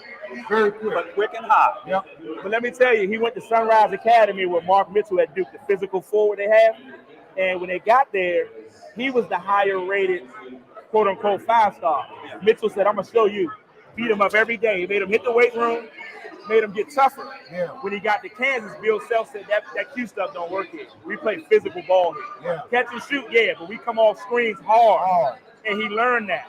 And you can see the development throughout his whole year last year. When he got to Kansas at first, he was hesitant, kind of playing like he was timid. Bill Self said, you can't play here playing like that. No. Catch and shoot the ball like that's what you're here to do. And playing with the Raptors, like Tony said, him and Gary Trent, man, you got 2 knockdown shooters. You got to pick your poison. Yeah. If you're going to you're going to play at Kansas and you're going to play for Bill Self, you have to compete every day. Every day. Him being in Toronto now allows you to play Siakam consistently at the 4. Exactly. Which that's going to be a matchup problem for him. That's where he needs to be the whole time. He's a great stretch 4. Yep. He's a good small forward, but as a stretch 4, he can beat you off the dribble, create for others. I think Siakam's an all-star every year. I just love his game. Yeah. I love his game. It becomes a serious matchup problem. Yes. Because how you're going to play him. Yes. And all he has to do is sit there and see a warm-ups, look at the lineup. Okay, I know what I'm doing. Pick your poison. Pick your poison. That's a very good pick for the Raptors. Yeah. Very good pick. As the Pelicans get ready to select here at 14, they're missing one thing in New Orleans: Jordan Hawkins. You got Trey Murphy on one side that can knock it down with the best of them. You get Jordan Hawkins as your other shooter, and you keep Zion. You got Brandon Ingram. Yep. You got Valanciunas. You got the little guy that Alvarado. You got Herb Jones as one of the best perimeter defenders in the game. Yes. That's a great 7 guys for the Pelicans to push out there every week, every night. And then you got the kid no, they got rid of him because he had the issue where he got in trouble. The little guy from Alabama. Yeah. Remember, he got caught trying to send pictures sending pictures of himself to one of the women on the staff. Oh wow. Yeah. I can't think of the little kid's name. He's a hell of a player too. Josh Primo.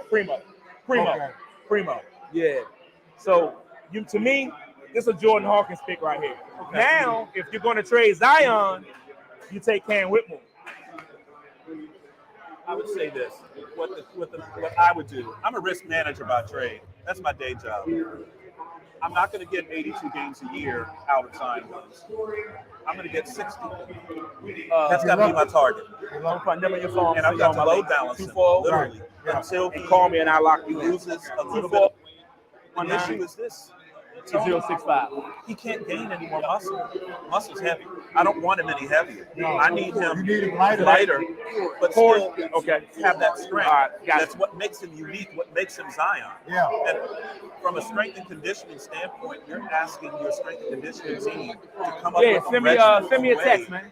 Send me a text or call me now. I'll lock your phone number. Call me right now. I'll lock you in. So that he can actually play in a playoff series. Yeah, and gotcha. There's 2 issues right now. there. All right. Number one, appreciate you. Regimen, as you just illustrated, that's going to be necessary. You have to come up with a different workout program than what it is that you're doing, because the last thing you're trying to do is bulk him up anymore. Can't get any heavier. So you start talking about guys who are naturally heavy, guys whose metabolisms are relatively slow because they gain weight easily. Now you have to change his diet. And you're playing in the city of New Orleans.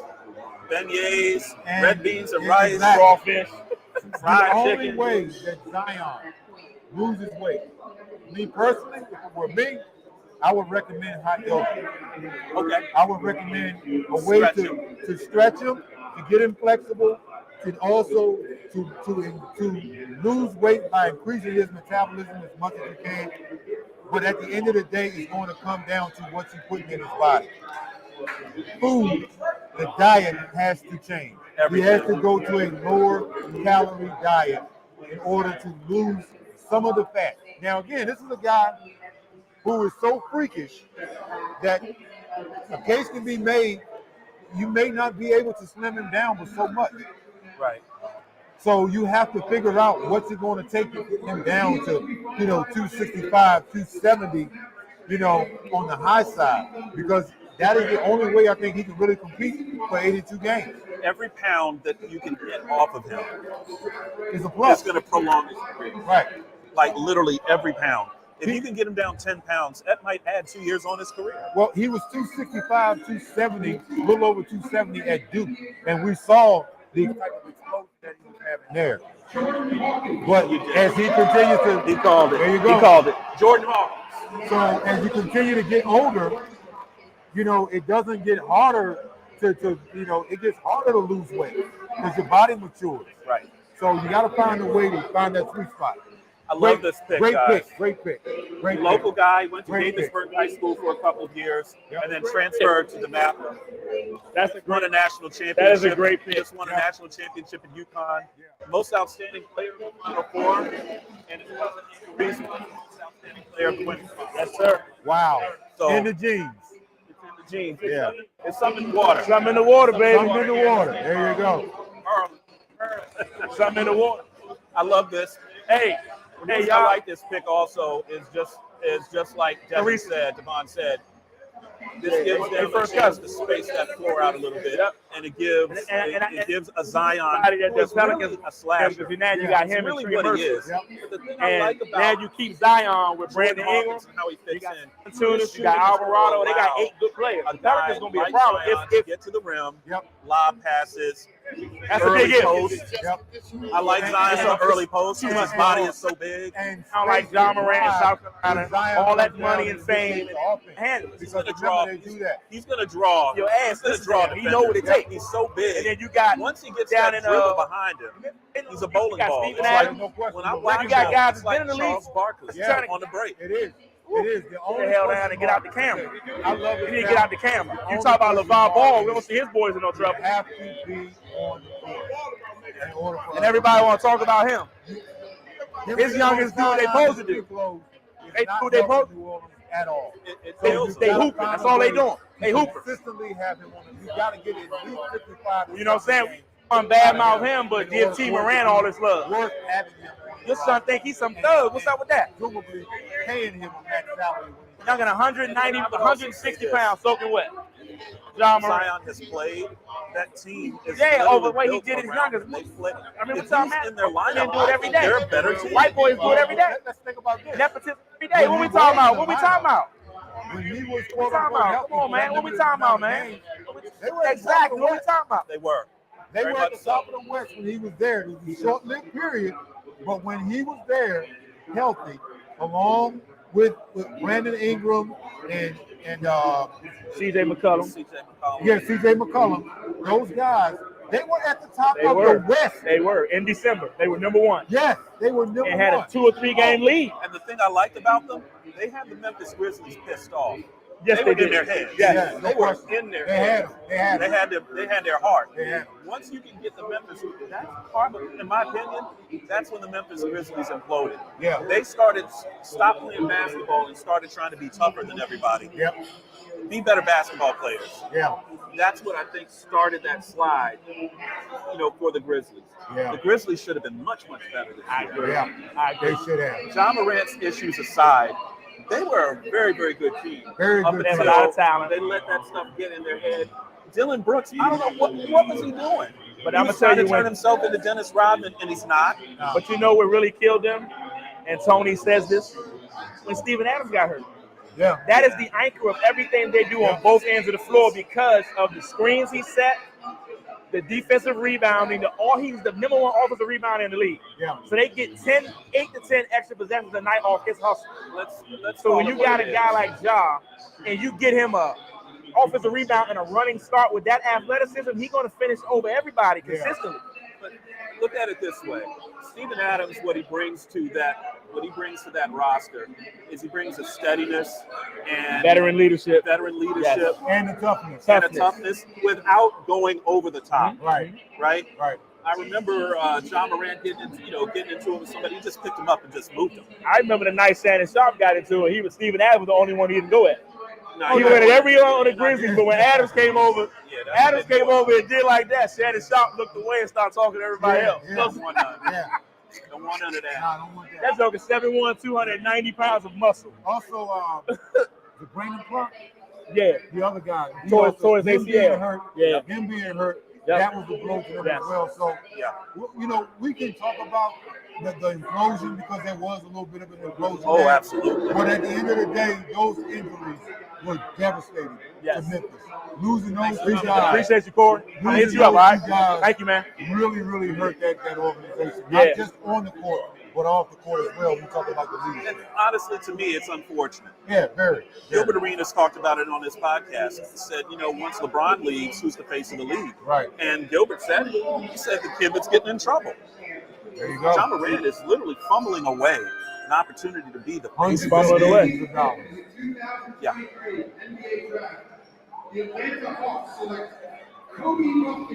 Okay. Yeah. The Atlanta Hawks are going to take Kobe Buffkin here.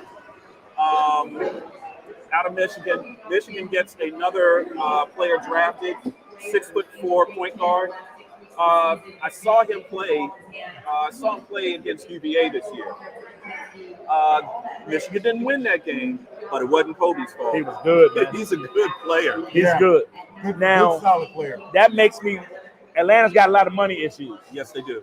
And the owners are saying they don't want to pay the luxury tax like Tony said. That makes me wonder. This pick makes me wonder, are they going to try to move DeJounte Murray? Because he's due a bigger deal soon, and I don't see them paying him and Trey to both be there. And Trey is the franchise. You can talk about him all you want. 25 and 10 or 11 a night, I'm sorry. He ain't never going to be a great defender. He just ain't big enough. No. But that's where Clint Capella and DeAndre Hunter and all them guys clean up his mistakes. Right.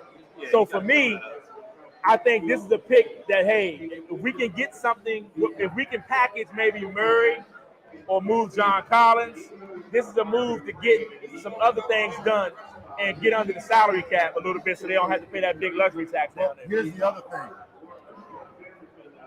And maybe this doesn't happen, but let's just think about where the NBA is today. The NBA is in a place where it's basically positionless basketball. I love it. Right? Love it. And I love it. I love it. I would have loved to have played in this era. Yes. So, can you make the case that you can actually play three of these guys, Buffkin, along with Murray and Trae Young? You can. I mean, can you spread the floor? You can. Because DeJounte Murray is an exceptional defender. He is so good, man. Right? So good. You can play 5 out with those Yeah. guys. I mean, you potentially could play these three guys. You got a guy like Clint Capella down on the box, and you got a guy like Hunter with his versatility as a forward, to spread you out. So there is a case, but I'm inclined to agree with you that just on them drafting him as a point guard, and you already got Trae Young, and you know that there have been rumblings about Trae Young potentially being on the move. Yep. This could be the first, step toward that happening. Yeah, I didn't realize they had such money issues. Yeah. And it's a lot of it's not really issues for the bigger markets, but they're not a big market, so the money is kind of and it's just not. It's a lot of contracts that don't fit. Let's not underestimate this new CBA with the new rules and the penalties for trying to stack rosters. Stack your roster. CJ McCollum is against that. Right. CJ McCollum was against super teams. You know why he's against it? But they couldn't beat the Warriors when he was in Portland. He asked KD, he said, "Why'd you go there? That was weak." He said, You went there. It wasn't no beat y'all. He said, unless you get hurt, y'all go back to back to back. He said, nobody was beating y'all. Right.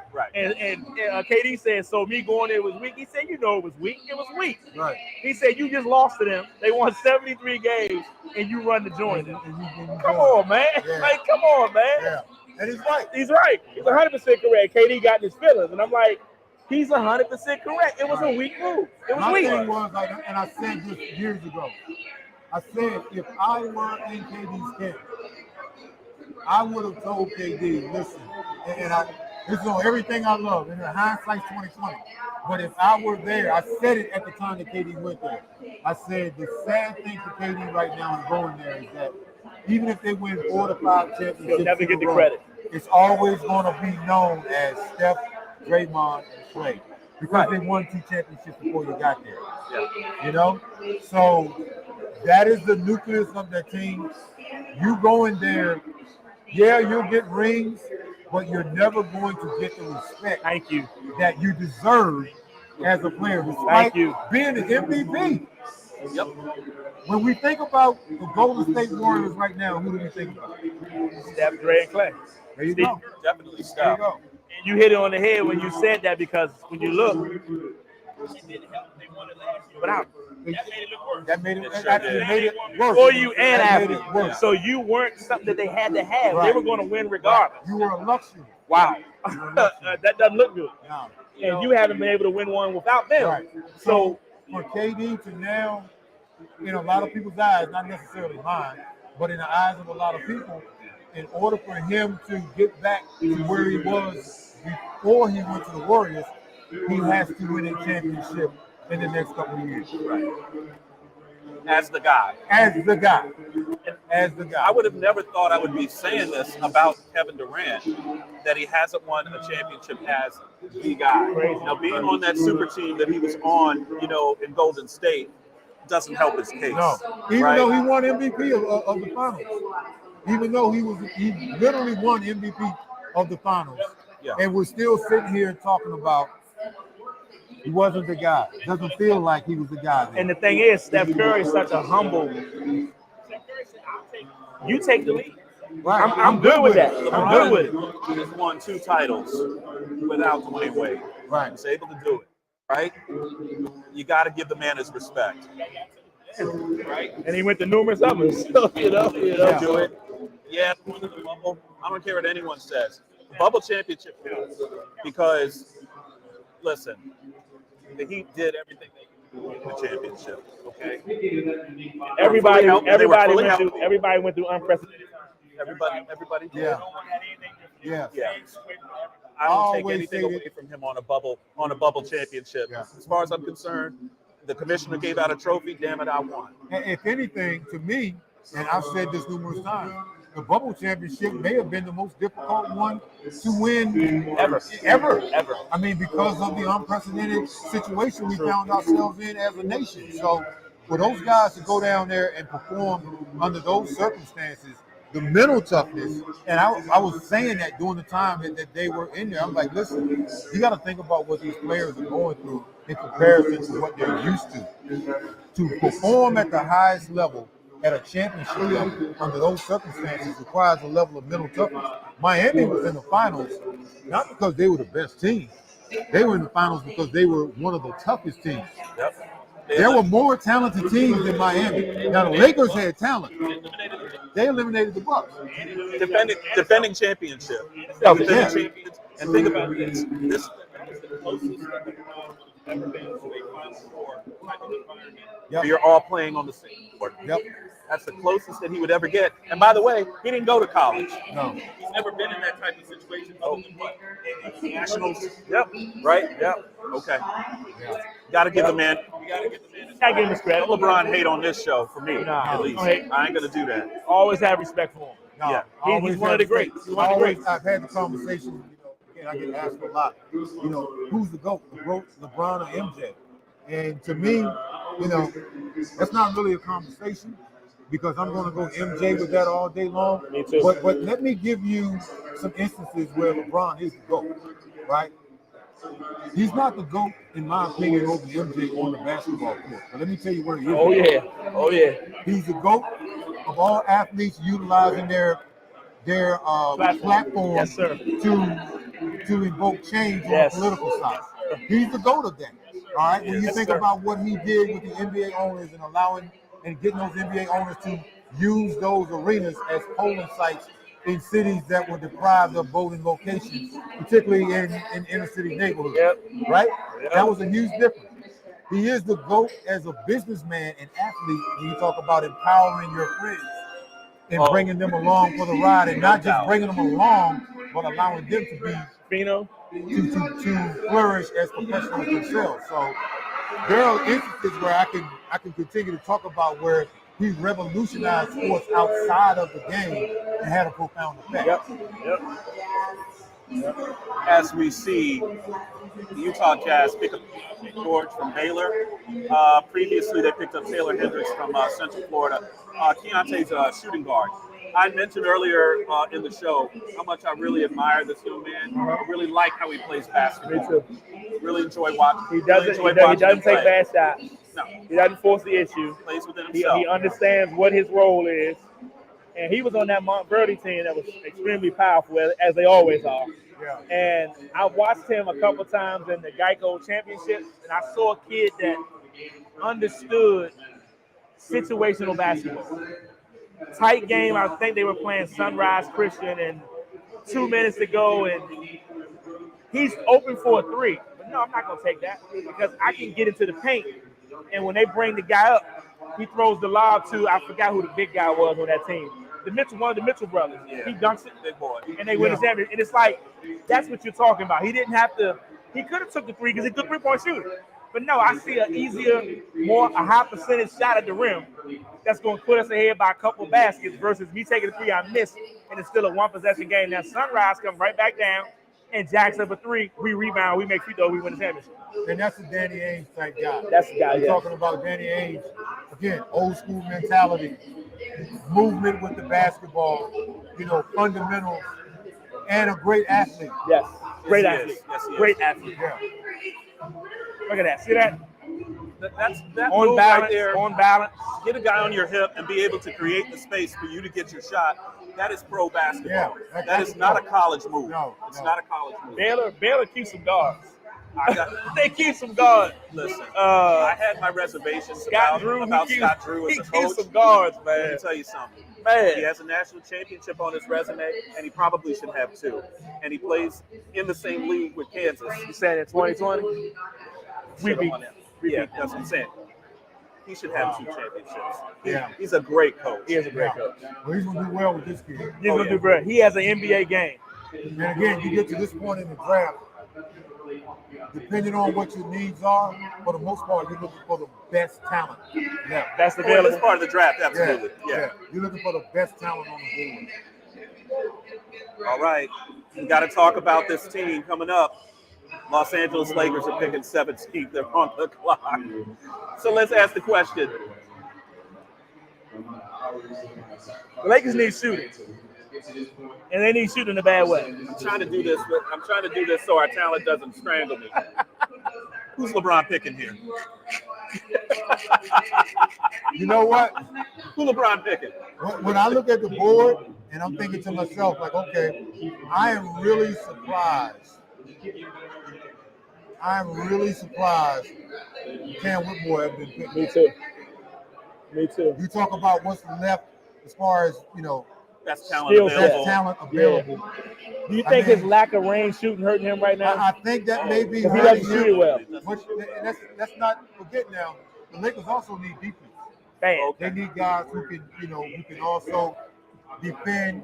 They need some physicality. Okay. So You could justify Cam Whitmore there. yeah, you can justify him, but I think you need shooting more. Chris Murray. Keegan Murray's little brother. There you go. Probably the second or third. Between him, Dick, and Hawkins, they're your three best shooters in the draft. Right. Dick's And already gone. I saw a highlight of him with he worked out with the Lakers. He had 27 threes in a row when he worked out with the Lakers. Yeah.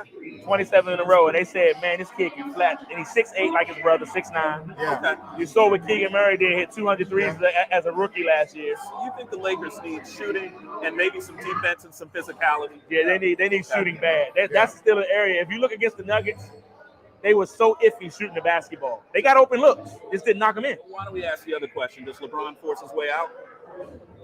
No, because Bronny's playing right down the street. Yeah, I don't think he forces his way out. Not yet. Bronny's down the street. Right now, That's Bronny's one down more- the street. Ronnie's going to go to school for 1 year. I agree. guys. In the So- perfect world, if you're the Lakers, I think the guy that's out there, that's in Indiana right now, Miles Turner, I think that's what you need Okay. in a perfect world. Now, whether or not you can get him, I don't know. And they want Buddy But- Hill, too. They wanted both. exactly. They tried to get both, but they took Russell Westbrook. They wanted to get Buddy Hield 2 years ago. But they got Russell Westbrook Yeah. instead. They needed a shooter. And that was got a Russ. huge mistake on their part. I didn't understand. You didn't need Westbrook. You needed the two guys who Russ didn't. is a little streaky as a guy that you're going to throw the ball to and expect him to. And I do. felt bad not for a him. true point guard. And I That's felt all. bad He's for a him. scorer. Right. That's what he is. And see, let's go back to the Chris Paul thing for a second. Okay. We're talking LA. See, when people talking about Chris Paul going to LA, I was saying, okay, well, which LA are you talking about? Lakers or Clippers? Because I can make the case to be a better fit for the Clippers than the Lakers, because if There you're was- talking Chris Paul to the Lakers, okay, now what's LeBron going to do? LeBron's a point forward. Right. When have we ever seen LeBron operate without the basketball in his hand? He is the system. He is the system. Yep. So would you have a traditional setup point guard like Chris Paul come to the Lakers? So now you look at the Lakers right now, you fast forward. I'm leaning towards shooting. I think they need a shooter, someone who can consistently put the ball in the Yes. basket other than Austin Reeves. Because Okay. Malik Beasley didn't show that. He was supposed to be Right. the guy. Right. But he just didn't. He didn't do I that think on the a consistent dynamic basis. of messing with Scottie Pippen's ex and his son being on the team now, Right. Yeah, that didn't fit. No. You sitting next to the guy and you mess with his mom. That is Right. That's bad You know, chemistry. right, yeah. And I You know. think from a GM standpoint, there are no secrets in the NBA. No. None. No. You know, we've got people, the dad played for the franchise, or the dad's the GM, Yeah. the uncle, the Yeah, godfather. yeah. Right. Everybody knows everybody. Yep. And for them to make that move, I just thought was a little strange. I thought it was weird. I couldn't believe when I heard it. I said Vanderbilt. I get bringing him over, and I get who else they bring over. They brought over another guy, Mo Bamba. Yeah. Even though they didn't use him, I get that. I can buy But it. when I heard Beasley, I said Scottie Pippen Jr.'s on that team. Yeah. He knows the story Like, of what how's went that down. gonna work? How's that going to work? That dynamic doesn't fit. No. At all. At all. Doesn't fit. And like Tony said, LeBron did his best to not be the system. But if you look against Denver, in every game they lost, he tried to be the system, and he missed, and he missed. Yeah. And he hit that game 2 loss. He took 4 threes in a row and missed them all, and the Nuggets made 4 in a row on the other end. And not only that, let's talk about LeBron in the last 2 minutes. Committing crucial turnovers. Missing wide open, shots. Doesn't want to get fouled. He don't want to shoot free Doesn't throws. want to go to the Doesn't want to basket, go to the free throw doesn't wanna line. shoot free throws. Nope. So, see, again, when we start talking that argument about the GOAT, my GOAT is a closer. My GOAT is the guy that I hand the ball to with 30 seconds, 5 seconds left on the clock and say, take me home. And that's not LeBron. That's who he said for the previous pick. Jalen Hood-Schifino, Indiana. point guard from Indiana. 6'6". He missed it by 1 pick. Kick and play, man. He was the Good idea, Javon. Mike Woodson was his coach at Indiana. Right. I love Mike A pro Woodson. pro guy. There you go, Uh, another pro guy. And they were, Trace Jackson Davis was the big guy who Right. got all the hype. But this kid was the best player on the team. Yeah. Best player on the Solid team. scorer. There's Woody right there. Yeah. Love Great it. size. Yep. Great size. Yeah, So, the jacket. Good Nice pick. jacket. That's what my son wore that jacket. Oh, Is that did he? right? Yeah, Yeah, that's he all did. He did. Yep, he did. Yep, he did. Yep. Nice Emerald jacket. green, he Yeah. did. Yep. It's that He money did. green, baby. It is. Nice. I like that. A little crushed velvet on draft day. So that lets me know that they're a little on the fence about D'Angelo Russell. Yeah. And let's think Without about this. I look at it also from a cap management standpoint. If you're looking at your cap and you're like, man, these guys get a little expensive and for what I'm getting for my money. Tony mentioned it earlier. You're in this luxury tax area. Why am I here?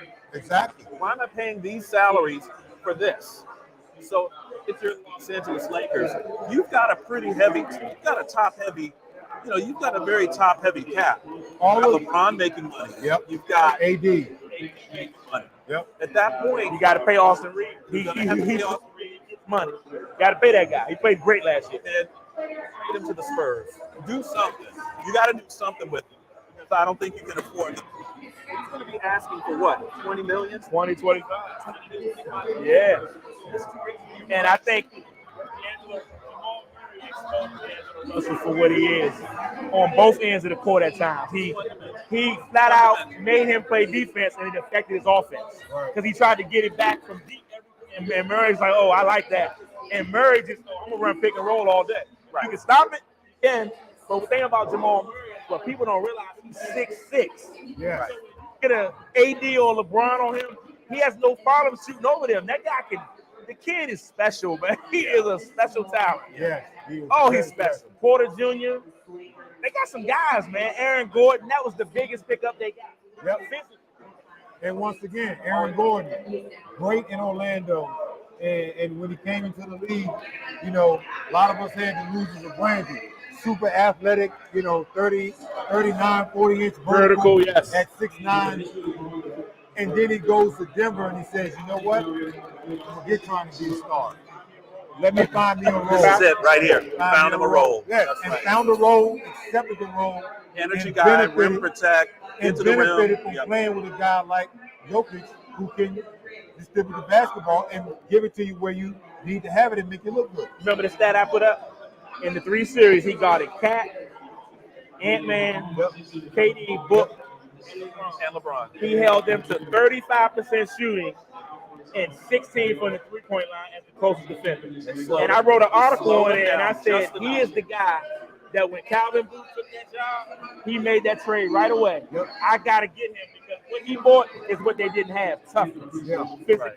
Yep. He had an edge to him. When LeBron tried to get rough with him, he got right back in his face like, nah, we ain't doing that. Yeah. And what have you guys been hearing me say all night? The league is about 6'7", 6'8", 6'9" guys that can do it all. Okay, if you got a league full of those guys, guess what? You got to get somebody on the other side defensively that can guard them. And you need an athletic big guy in order to be able to do that. And that's Aaron Gordon all day long. And what he was, as you stated, 6'8", 6'9", they used him on Bam so Jokic saved his legs and his style. So Bam is getting worn out with this physical guy that's his size, his strength, and Jokic over here on the beats. Yep.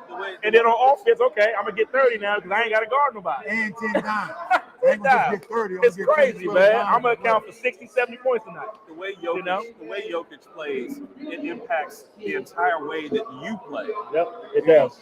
I would say his shooting, his lack of shooting, is hurting him. It's hurting him. Okay. That's in a league. Cam Whitmore.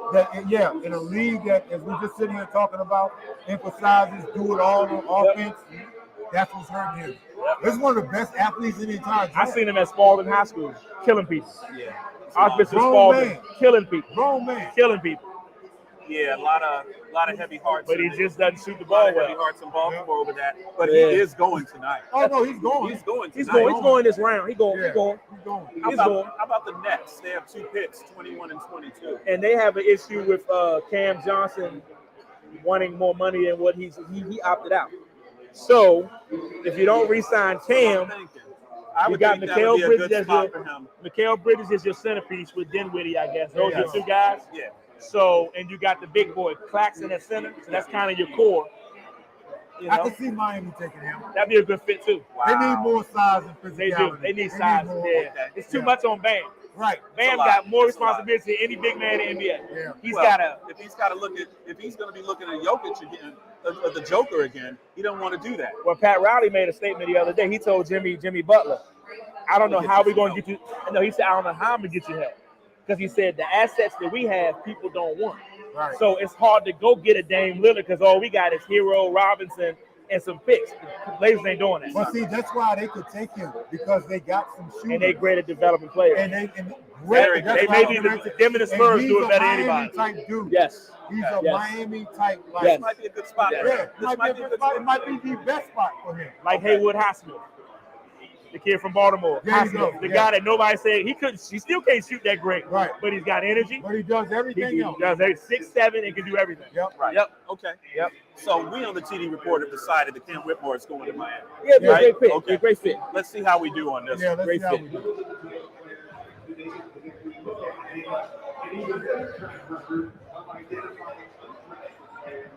Guys on the TD Report, I got the best seat in the house. I get to sit next to these guys and talk hoops. Yes, sir. Eat wings, and have a good time. Yes, sir. Watching the NBA draft. We appreciate everyone that's been joining us here on the TD Report. We still got a few picks to go. Definitely hit us on the text line. That's We'll try right. to get you on there. Hector Morales, where you at? I know you out there. He said he was gonna check in. Good. Not a bad pick though. So let's talk about this pick. Jaime Jaquez Jr., UCLA energy guy. Like Tony said, Energy. versatile 6'7" guy. Yep. Can play 3 positions for you. Shooting guard, small forward, and power forward. There you go. And he can make shots. He said Guado Nahara with a jumper. Yes, and he took UCLA to the Final Four and gave Gonzaga all they can take until Suggs hit the shot at the buzzer. Tissue. I need an iced tea, TK, please. Cool. Since he's going over there. Yeah. That's a good pick for I the like Heat. the way he plays. Yeah. He fits their culture too because Mick Cronin was his coach. Hard-nosed, in-your-face guy. Sort of like the way the Heat wants you.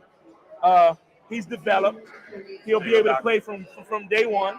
Yep. You know, and that's something to And drink. again, Coke. another guy, Iced tea.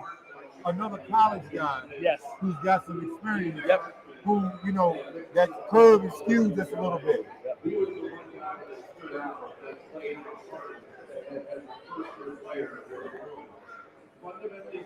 Would have loved to see Cam go there, like Tony said. I know it would have been a better fit for them. But I understand. Yes. I understand and, this and, pick. and, If and that's like the guy that they have yeah. a great culture. He's gonna come in. He's gonna be fine. I like the pick. Yes. You know, as much as I like Cam Whitmore, this pick also works, you know, for Miami. He can also handle the ball Handle and the create rock a for little others. bit. He brought the So ball up a little bit for UCLA. it takes a little pressure off of Bam and Jimmy because they got a lot of responsibility with that Heat roster. Because really, when you look at Vincent and you look at Robinson and Hero, they're not shot creators. They can shoot it. So it puts more pressure on Bam and Bam and Jimmy.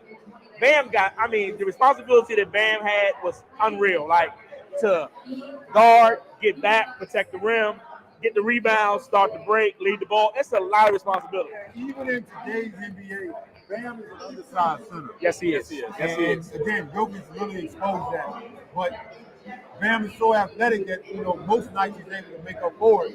But he also he lacks girth. He's not, you know, 250, 260. He's not that. So, you know, Jokic's there's nights, 280. man, where it takes a toll. Yeah. Yep. Let me jump in here real quick. College baseball fans, LSU has just eliminated number 1 Wake Forest in the College World Series. Took game three of a 3-game set, and Wake Forest goes back to Winston-Salem without a championship. LSU has the two top players in next month MLB draft, Dylan Cruz and Paul Screens. Remember the names. We saw a lot of talent on display today. Wake Forest had one of the best pitching staffs in all of college baseball. Look like the Vanderbilt 2019 staff Vanderbilt with 2019 Jack Leiter and Kamar Rucker. Yeah. Look like them. Look like them. Yep. LSU took them out today. Not surprised. LSU's loaded. Loaded. Now, a team that we talked about in the open. Thank you so much. Team that we talked about in the open is up next. Golden State Warriors, or we can call them the San Antonio Spurs West. Some Steve Kerr is there. They got a new GM, Mike Dunleavy Jr. Mike Dunleavy Jr. And he made a splash move today. Young fella makes a splash move. Yes. Oh, I like how you did that. Jordan Poole coming to DC. I'm supposed to do that. That's great stuff. That's a little play on words. Oh, man. So the pool boy comes to DC. Yeah, pool party. But pool party. Yeah, baby. This is going to be interesting which way Golden State goes here. There's talk now about them also potentially moving Jonathan Kuminga. There's rumors. Yeah. There's nothing substantiated yet. Our guys here said nothing's going to happen yet. Great, but I've been on Twitter. I've been looking, been hearing some things. I think the pool move lets me know they're going to try to keep Kuminga, though, because the minutes are going to open up now with him and Moody getting more time on the floor. That's the two that I think. The three, they had four. Right. And I told people the two odd guys out were going to be Wiseman and Poole at some point. Poole because of the money and the situation with Draymond, and Wiseman because he got hurt, didn't develop. They want a tip, and they don't have time to wait on him because of Curry being 35 years old. They can't wait. Wiseman missed his window. He did. He did. And he got hurt last year. Yes. Now that he's missed his window, and then he's going to command a veteran salary. When you bring him in on a rookie deal, he's very affordable. And he's in Detroit. I forgot about him in Detroit. I forgot about him. Yeah, he's in Detroit. I forgot about that. Monty got guys. He was supposed to be the upgrade from JaVale McGee. Correct. Like when you think back to the fact of what JaVale did for him in the course of winning those championships as a rim protector and a rim runner, that was supposed to be Wiseman and then some. Correct. A better and a offensive rim protector. and a rim protector and a rebounder. I'm hopeful and for whatever reason, it just didn't happen. I'm hopeful for him in Detroit. Get himself healthy, get himself on. Monty's going to do him right. Now, maybe you guys can confirm this rumor for me. I heard a rumor that supposedly Jonathan Kuminga has grown. It is now, they're saying he's 7'1", 7'2". Kendrick Perkins. I mean, I'm like, okay. Yeah, he's 6'8". He's still 6'8". Kendrick Perkins doesn't know what he's talking about. Kid's still 6'8". Yeah. But like you stated, he has the it factor. Yeah. He has what the Warriors don't have is athleticism. What nobody else on the Warriors. Him and Wiggins are the only athletes on that roster. Yep. That's it. Everybody else plays below the rim. And I knew Wiseman was in for a trade where he couldn't beat out Kevon Looney. He couldn't beat him out. Looney just does Looney's a hard worker. Player. And maybe the system just didn't fit Wiseman. I don't know, but I just thought the role was perfect for him. Did you just call that? Yeah, I said that. You just called that. A minute ago. That was pretty good. That's really good. Wow. Another guy that can shoot the ball. Guy from Santa Clara. Sort of replaces Another guy who's missed his window. Yep. Another guy. I think he missed his window when he was Bucks. That was his time. Went to Sacramento, kind of fizzled out. Came to the Warriors and had a rebirth, but now he's due money, and the Warriors don't have it to pay him. So I don't see him coming back. This pick right here definitely says that. Yep. Yes. This guy does everything that he does. Yep. Like they literally drafted a carbon copy of a guy that they already. Yes, they did. had. They said, DiVincenzo, thank you, but no thank you. But no Thank you. Thank you much. This guy, Brandon, as a guard, led the conference in rebounds. Yeah, he did. Had 9 rebounds a game. And that's what DiVincenzo does. Yeah. All the little dirty work. Yeah, all the little intangibles. Yep. He plays in the quality league. Wow. Gonzaga and St. Mary's. From BYU, that's a quality league. Yep. San Diego's not a bad. They got talent. Oh, no Schools got question. talent. No question. Playing teams, man. Well, I'm gonna have to I'll become the WC. Son's gonna be going to San Tony. Francisco. Oh, congratulations. Call Thank that you. pick. Big time. Yeah, he's gonna be a Don. And that's gonna be the replacement. I'm gonna make him watch the Bill DiVincenzo. Russell Yeah, so documentary money. on him. Too much money. His history. Yep. Yeah, Houston is up the next. A-ball. So they've had a pick previously. Yep. Houston with their first pick, they took Eamon Thompson. They're up on the clock again here at pick 20 as we roll on. I'm gonna let our experts look at their notes real quick. Let me see what before I bring them in. But whoever wants to hit the buzzer first, jump in there. I think Leonard Miller goes here. Okay. Leonard Miller, or you could see Cam. Cam Whitmore would bring something to the Rockets that they don't have, which is physicality on that wing. Yep. They got good wings, but they don't have physical wings. If he doesn't go right now, if he doesn't get drafted right now, somebody put something out on him. It's a bad decision. It's hard. Something's not right. Yeah, something's not right. Yeah, attitude or something's not right. going on. Yep. Work ethic could be something that we don't know about. Something that'll come out later. I had him go in the top 10. I didn't. So did I. This is a free fall. Yeah. Yeah. I mean, he's that one guy now that you don't want to be during the draft. Exactly. Sitting in that green room. Sitting in that green room. Like, man. Is he by himself now? I think he might be by himself. There aren't many in there. Most of them are Two or gone three from the more green guys, room. right? Not many left. I mean, I've watched like 4 or 5, like 6 or 7 guys that I had behind him go in front of him now. Too, Tony. Including Me this guy. too. Yeah, I had this guy I actually going. had Brandon at 19. I had Brandon Wasimski at 19. Okay.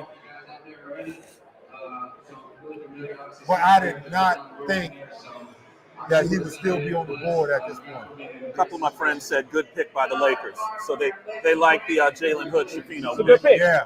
It's a good pick. That guy, my friend Ronnie, is a He's big a very Lakers good fan. point He likes guard. it. Yeah. Very good point guard. Good pick. But I think you're saying bye-bye to D'Angelo Russell, though, Yeah. at the same time. Yeah. You asking for too much money. We ain't gonna pay you that. And what we've seen in a couple of picks tonight is we've seen a couple of guys pick that you guys have immediately picked up on. Some veteran is basically getting replaced here. Yeah. This is his replacement. Yeah. Right? Yeah. And it's about, like Tony Or said, it's guys about that own luxury it, tax. Or guys want to stay out of luxury owners. These want to stay out of businessmen luxury are not trying to give up that Return on money. investment. GMs don't care. That's They what want to it win. is. Yeah, they want to win. Yeah. They'll go as far as the Yep. owners let them. Yep. But owners right now in the NBA are thinking return on the investment. Well, you got, these big arenas that they're paying for, ticket sales, personal seat licenses, season tickets. All of that comes into play. Merchandising. Yep. You get you a stud rookie coming in, you can sell some more jerseys. You see Taylor Johnson today announcing that he has a partner from Qatar. Yes. Who that? That they bought some of the Washington sports teams. Oh, yeah? $4 billion contribution. Yeah, part of Monument Sports. Yeah. Because Let's he's not taking forget- over everything. But let's not forget, Ted's the man. there's talk that he wants to buy the Nationals. I heard that too. Right. Learners need to sell. If he does Fast. that, the learners need to sell. Sell. And this is kind of sad, but, well, it's hard for me to feel sad for super rich folks, Oh, but yeah. I'm just saying in general, the personal wealth of the next generation of NFL or NBA owners is not big enough to own the team. Similar to what happened with Washington when Jack Kent Cook died.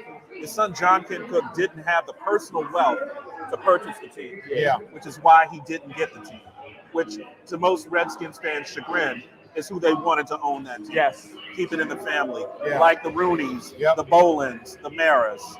That's what you kind of want in an NFL. Yeah. But NFL team valuations have gotten so high that it is not feasible to leave the team to a family member anymore. Yep. You need to have immense personal wealth. You're talking about $4, $5, and $6 billion entities. Yep.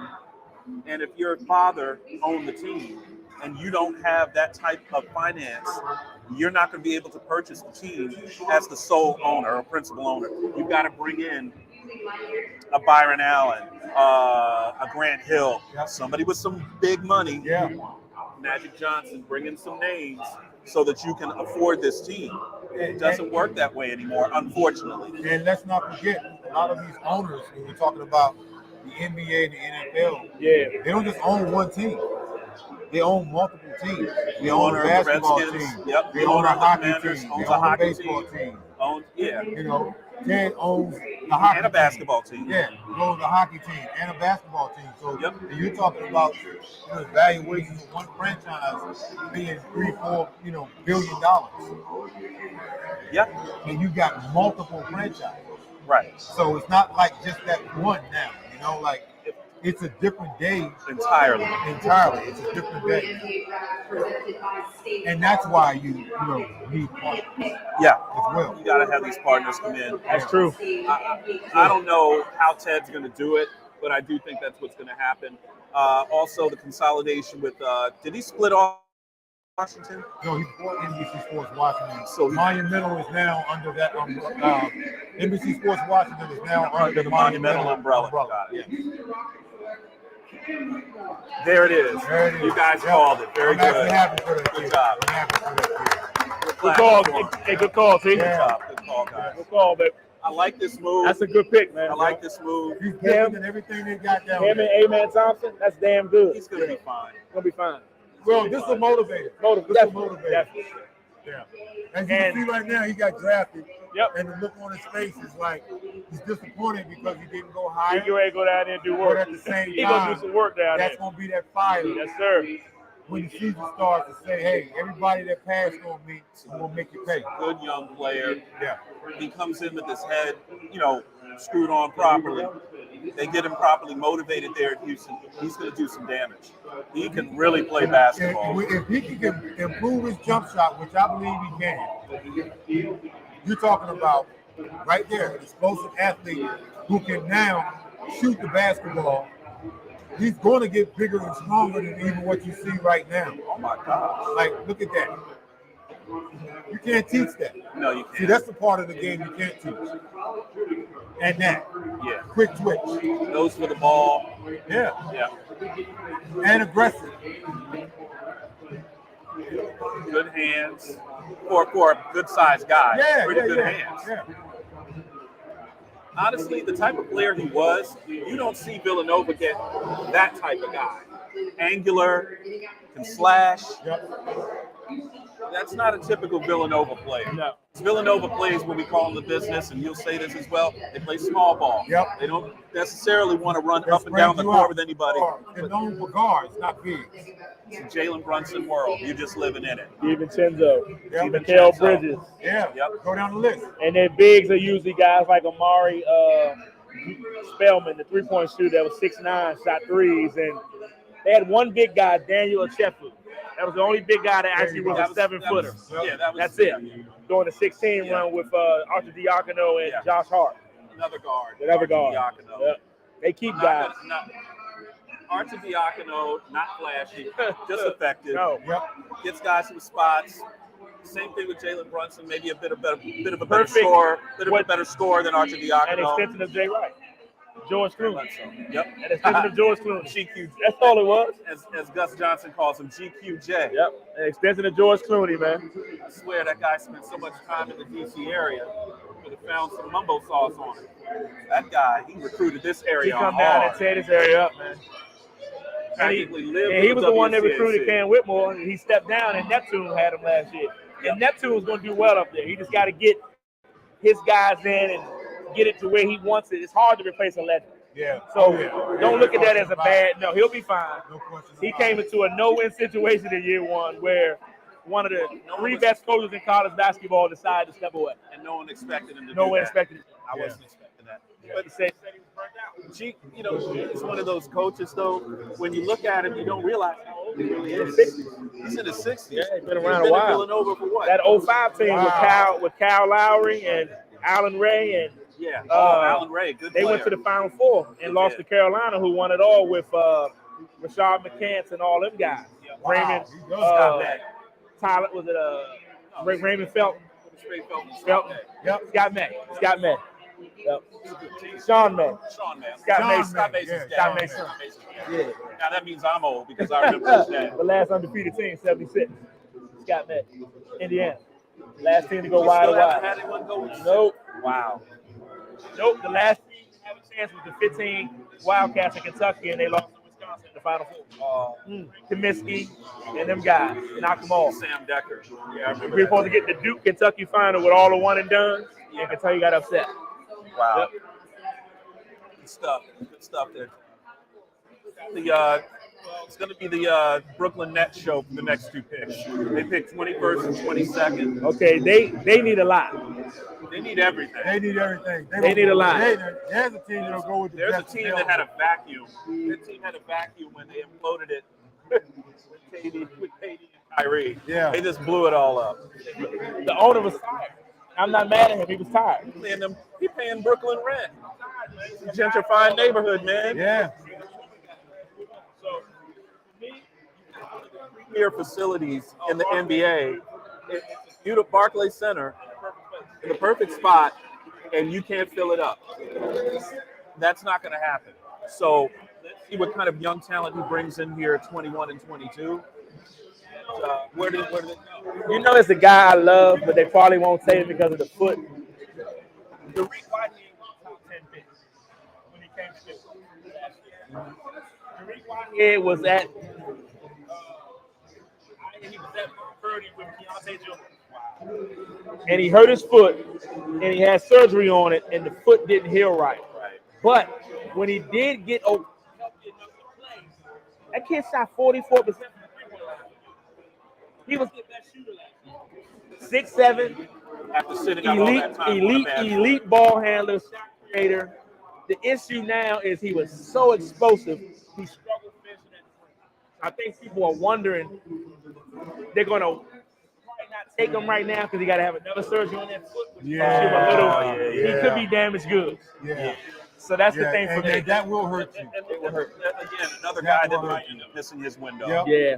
That will And hurt. he'll struggle. He'll probably end up having to be possibly a two-way contract. Yeah. And then he's going to have to prove to people that he's healthy.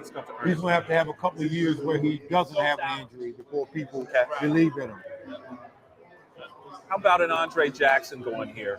You know, What do you think about that? he'd be a great fit with the Nets. He can't shoot with her. He can't shoot outside of 5 feet. Yep. But you're talking about a defensive wizard and a guy that knows how to player. Rim runner. Yep. athletic. Yeah. Be very good. The issue would be if you're gonna draft him, you got to keep Cam Johnson because you got to have some shooting. So if you get him, you got to have Cam Johnson. Cam Johnson's taking a shot at the U.S. men's national team, right? He's probably gonna think he's living in a different. He's gonna think he's living in a different neighborhood. You know what I'm saying? Financial wise. That's why he opted out. Okay. Then you have Mikal Bridges as their guy. Right. That's their star. That's the bread and So butter. for me, How about? but Okay. But they need everything. They So need everything. Joe Harris still in town. Joe Harris is still in town. Still in town. Still there. He fell off big time, didn't he? Well, it's a lot easier when you've got Kevin Durant on you. Go for it, player.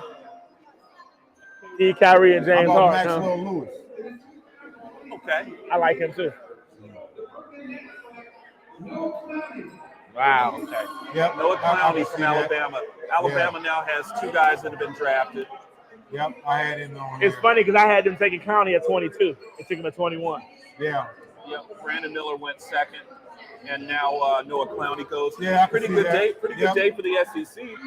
Not bad. Maybe they take Kobe Jones from Xavier right here. Okay. There I you like go. him. I like can Kobe see Jones. that. All right. Yeah, this dude's like a 4 or 5. Yeah. Yeah. It's going to be interesting to see how these teams put their rosters together, Yep. especially the Nets after the implosion. Yes. But what a deflating situation for that franchise. See, this kid got overlooked because they had Brandon Miller. Correct. But this kid shot almost 40% from 3 himself. Alabama had a good team this year. Nate Oates is recruiting his butt off down there. He's They getting had them a to good come team. down there. They're They had coming a good down team. there. He got the number 3 player in the country yesterday, Yes, he did. Stevenson, and he's going to reclass to this year. Oh, That's a huge get for them. that's a big get for them. He's supposed to be next year. He reclassed. Somewhere Wimp Sanderson is smiling. Smiling hard. Yeah, he is. Old school. Yep. Old school. Smiling real with hard. that jacket. With the houndstooth blazers. Yeah, I always call it a horse blanket. You got Dice and Robert Ory smiling too. Big, you need to work on that. Oh, I enjoy that. I'm going to get one to go. Okay. Yes, sir. Yeah, I'm Yeah, man. Hey, guys, always on the TD Report, we got to make sure we feed the talent. Mr. Tony Yeah. Massenburg is I on need the a show little with us, man. We appreciate him being here. Hey, man, I You appreciate stuck y'all with us, having man. me. We had some technical difficulties, bro. We That's all appreciate right. you. That's all right. It ain't the first time. It ain't the first time. Not in this business. The key is we know what we're doing. Live. Definitely. We know what we're doing. Like I said earlier, I got the best seat in the house. I'm with I really it. don't have I'm to with do it, man. much Let on me this know. show. These guys do everything for me here. Really appreciate them coming through. Oh, Get you some of them Old Bay wings to go home oh with. man. I might give me a set. I'm gonna have to. Man, them the best chicken wings, man. Them things, man. Them Now- chicken wings don't make no sense, man. Now, at this stage, They don't make no sense. how about that red velvet, sir? What do you think? Listen, This is a Southern guy right here, still so I working. got to ask about the red velvet. I'm still working, but I couldn't help myself. I know that's right. I couldn't help myself. Nah, you worked hard tonight. Yes, sir. Man, this has been an interesting draft, man. Very. This is I'm going to say something that might get me in trouble online. This is an extremely deep draft. we're going to see out of the first 20 guys, you're going to see at least 10 guys that can really, really play basketball. Yep. Usually you see a draft and people say, oh, it's a 5-guy draft. It's really only a 2-guy draft. Not this one. This is going to go down as one of the better drafts the last 10 or 15 years.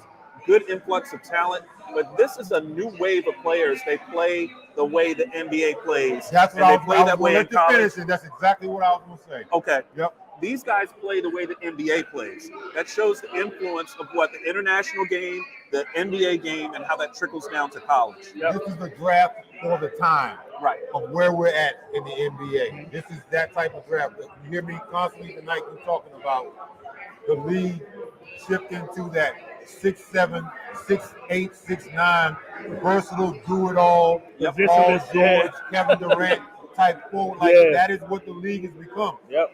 Positionless basketball. You can get a guy that's 6'10", or 7'5" in Wembanyama State that can do it, and that's what you take. When I watch Shane Battier's boys play, they play NBA basketball, but they're playing it in high school. Yeah. When they're not even in college yet, but that's because Dad. You mean Carlos Boozer? I mean Carlos Boozer. I'm sorry, Carlos Boozer's boys. They the tough. Boozer boys play. They tough. They play today's game. They play today's game. Yeah. I watched Gilbert Arenas' daughter. She plays like her dad plays. She shoots threes and gets buckets and talks a lot of trash. I watched Melo's son. 6'6". Yeah. Maryland's recruiting him right now. You know that, right? They better get him. I like the way he plays. He got so much. He plays so under control. Like, he play like his dad. You're not going to speed him up. Nope. He going to get to his spot. He going to get his shot. I love watching these young fun guys. to watch, man. I love watching Bronny play. Yes. I'm definitely going to love watching Bryce. Yeah. Because Bryce is looking like the one. The goods. The one. Yeah, no Bryce disrespect to That's Bronny. the one. No disrespect to Bronny, but Bryce is the one. Bryce He's the one. already 6'6". 6'6".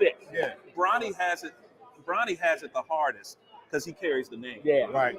Bryce, on the other hand, got to watch Bronny do his thing. Maybe See a what year he and a half, 2 years yes, behind. yes. It's going to be different. Yep. Boozer's, when I saw Boozer's kids play, saw them playing in an AAU tournament, I'm sitting there watching them, and I do not like Duke, but I like the way them kids play. Yeah. I know they're both going to Duke. They're both going to Duke. Shire got them wrapped up. Shire had them wrapped up by the time they were 5. Yeah, they wrapped up. It's done deal. Yeah, done deal. But those kids are going to be fun to watch. Yeah, they are. The way that they play basketball, it is literally the style that we're playing in the NBA. And we're not saying, I don't like the way the NBA plays. I like the NBA style of basketball.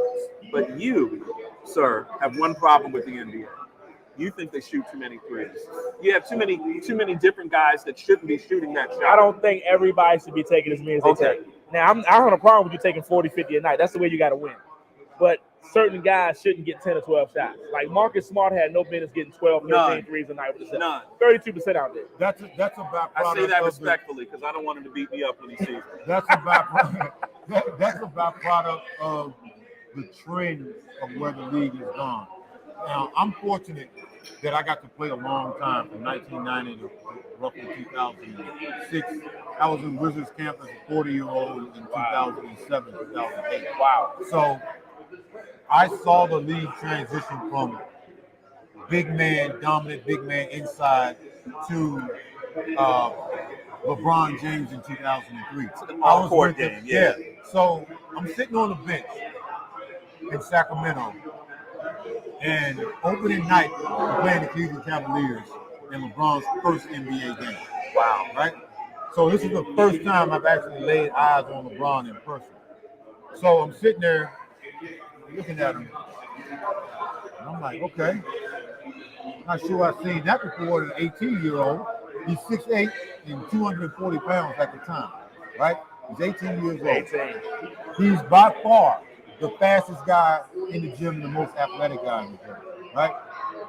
And I'm thinking to myself, like, okay, this dude's actually, playing from the perimeter. He's playing inside out. Right. And we had Doug Christie, who was an excellent perimeter defender. Absolutely. And Doug couldn't keep him in front of him. Couldn't keep him from going to the basket. He was beating him off the dribble. And then I thought about Carmelo Anthony, who was also in that draft. Yes. So I told one of my teammates, I said, you know what? And Wade. I said, and Bosh. I looked at LeBron and I said, you know what? This is where the league is going now. all I say court. this is the change that's happened. I said, we came up in that era, inside, outside. I say, but now this is going to be the future of the league. Meaning, and I meant LeBron being the future, but I also meant the style of play. Meaning 6'8", 6'9" guys like him and Carmelo, who can do it all from an offensive standpoint. They're not just inside players or not just outside players. They do everything. And now here we sit in 2023 and look at what we're drafting. You can draw a direct line from a Michael Jordan to a Grant Hill to Kobe a Bryant. LeBron, well, to a Kobe, and then LeBron. You can literally draw that in a Scottie Pippen type of thing. Yeah. Gilbert Arenas talks about it all the time on his podcast. He was like, you had Grant Hill who couldn't shoot a lick, but he was crossing up Mike and Scottie and dunking on Pat Ewing, dunking on Alonzo. The two guys I've seen At give will. Mike and Scotty the most hell was Penny and Grant. Yeah. Because Another guy. put them on their hip, play We're through good? them, they were physical enough to do it, and they were athletic. Another guy we were robbed of was Penny. Yes. Penny. Yeah. And Before the knee. Before the knee. Before the knee surgery. Yep. And He Grant had a with the move. ankles. When I look back at old tape of Penny has a step back, but his step back was on the 2 feet and then straight up. And I said, he had the he whole had package. a bag. He had the whole literally package. had a bag of tricks. He used to take Michael Jordan and Pippen and take turns going at them like no end. I remember Jordan said he respected him so much. I only had one game where I didn't wear my shoes and I wore his. Because my shoes got stolen before the game. Oh, wow. They bought some pennies over. He said, I respect him. I wear Let me them. tell you something. That's how much he had respect from Jordan. Wow. He was tough, man.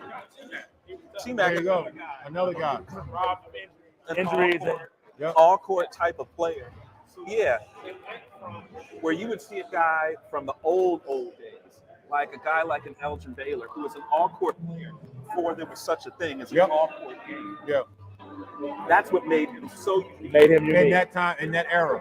In that era. Yeah. You get a guy like that, you get a Dr. J type of player that can play an all court game in a boxed-in era where you're playing out of the paint. Right. I mean, God, Dr. J played with Yeah. Andrew Tony. From a young height, Moses Malone. Yeah. Moses was in his prime. In his prime. He came from Houston. from a height perspective, David Thompson wasn't Dr. J, but Right. when you're talking about from an explosive, the blueprint for Michael Jordan, Michael Jordan's hero. you know what I mean? David Thompson, you should look at some of those David Thompson highlights. I man. see They're them. insane. Yeah, I've seen him. it's ridiculous. He was I can't imagine what them dudes must have been feeling like to have to face a guy like that in that era. Because he was played an original at that time. 1960s, He played in the 70s. 70s of the ACC. Doesn't do it on ESPN, and he's still listed as one of the 5 greatest players in league history. That tells you everything. It was like 7. Oh, at will. Like 7-2, what? Who? Oh no, not McMillan. You're talking about Nate Burleson, the big boy at NC State. NC State, Nate whoever the Burleson. big guy was. I seen highlights of him dunking on him about 9 or 10 times. And the guy still was trying to block the dunk. I'm like, man, at some point, I'm getting out the way. Yeah, I'm not going to keep trying to block that. that was a different era of ACC basketball. When I used to cover a lot of UVA, we used to talk to the guy that one of the guys that wrote at the Greensboro newspaper down there, and he was like, seeing David Thompson live in an ACC tournament. David, I can't even explain it. Oh, I How believe amazing it. it Put it in the I words. believe it. He said the tape that you guys get to watch doesn't do him justice. There was no such thing as high-def television. So you can't understand the explosion off the floor, the hang time. You never. He is said to be one of the guys in the ACC that could go up on the backboard with a $20 bill up there and he'd leave you change. Yeah. Oh yeah. Right? Yeah. Yep. With that Something 12 crazy feet. like 48-inch vertical. It's Something crazy. insane. It's just, The one guy that inspired me. Oh, they got Keegan Murray's brother, the shooter. It's a good got him? pickup. yeah, Yeah, he's going to go to, trying to give Dame some pieces. honestly, Portland's had a good draft. They have. With those couldn't two have asked picks, for anything that's a more. pretty What good are they draft. doing with the pieces? That's the key. That's the key. If Dame going to get moved. Yeah. Well, It makes it look like that, doesn't it? if this doesn't excite Dame, nothing will. It's I not think- because they're young. Yeah, they're young. It's not. He So wants if you're to not win going to win now. those pieces to get vets around what they've already got, Dame's not going to be excited about this because these guys are as good as they are. They're all a couple of years away. Yeah, they come away from helping you win at a high level, they're not especially in the gonna help West. you today. Especially in the West. And that's too bad. So what you're telling me is, for Portland, this is a draft you needed about 5 years ago. Yes. 4 or 5 years ago. Yeah. To get those type of pieces in there on rookie deals. Yeah. You're already paying big money, and then you can layer them in around your perennial all-star. Yeah. Okay. One or two things is going to happen Y'all are right eventually now. going to teach me basketball. I appreciate y'all. One or two things is going to happen with Portland right now. Okay. We're either seeing a rebuild or we're seeing assets being drafted that they can move to try to get guys that Damian wouldn't want to play with. Package up. And I'd like to see a rebuild so Chauncey don't lose his job. Give him a chance to have a real shot because he's in no man's land right now. Yeah, you're right. And But Chauncey eventually Billups he's filling going in to his get coach. fired because they're not. If you're trying to win in the West with what you got, you're not going to be able to win like that. Eventually, he just got there. It's been 2 years. They had 2 losing records. Eventually, they're going to get rid of him. Neither I hate one to say it, but that's how it works, ain't it, Tony? Yeah, it With is. what, Yeah. guys, with what he's got there, you can't blame him for that. Can't. But that's Nope. the But- luck of the draw, though. I know how the NBA is. But You you gotta either win work or you out get for out. Monty Williams. 13 million a You know year. what I mean? Didn't matter. Monty Look how it landed worked in a out nice- for Nick Nurse. Monty landed on his feet, didn't he? Nick Nurse Yeah, he did too. did. Yeah. So did Nick Nurse. But again, Doc Rivers. You can go down the list. Oh, yeah. It's It was it's bloodshed win for now. coaches. Yeah, It was it's bloodshed win for now. coaches last Tyronn year. Lue made a good point. He said players can go out here and, excuse my language, fuck up every day. Yes. We make 2 mistakes as a coach, and we're talking great.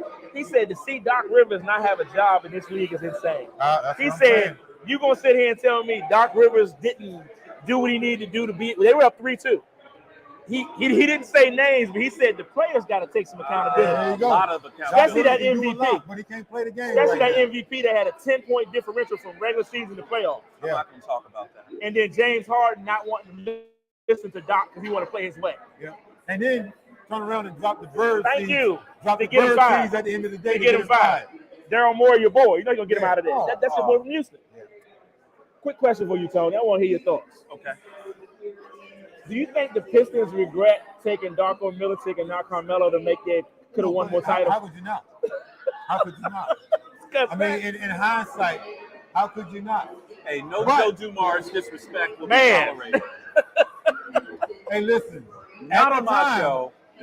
Let's cut him a little slack. Okay. Because Darko was supposed to be that dude. Yeah, he was. He was supposed to be that dude at 7 feet, big body.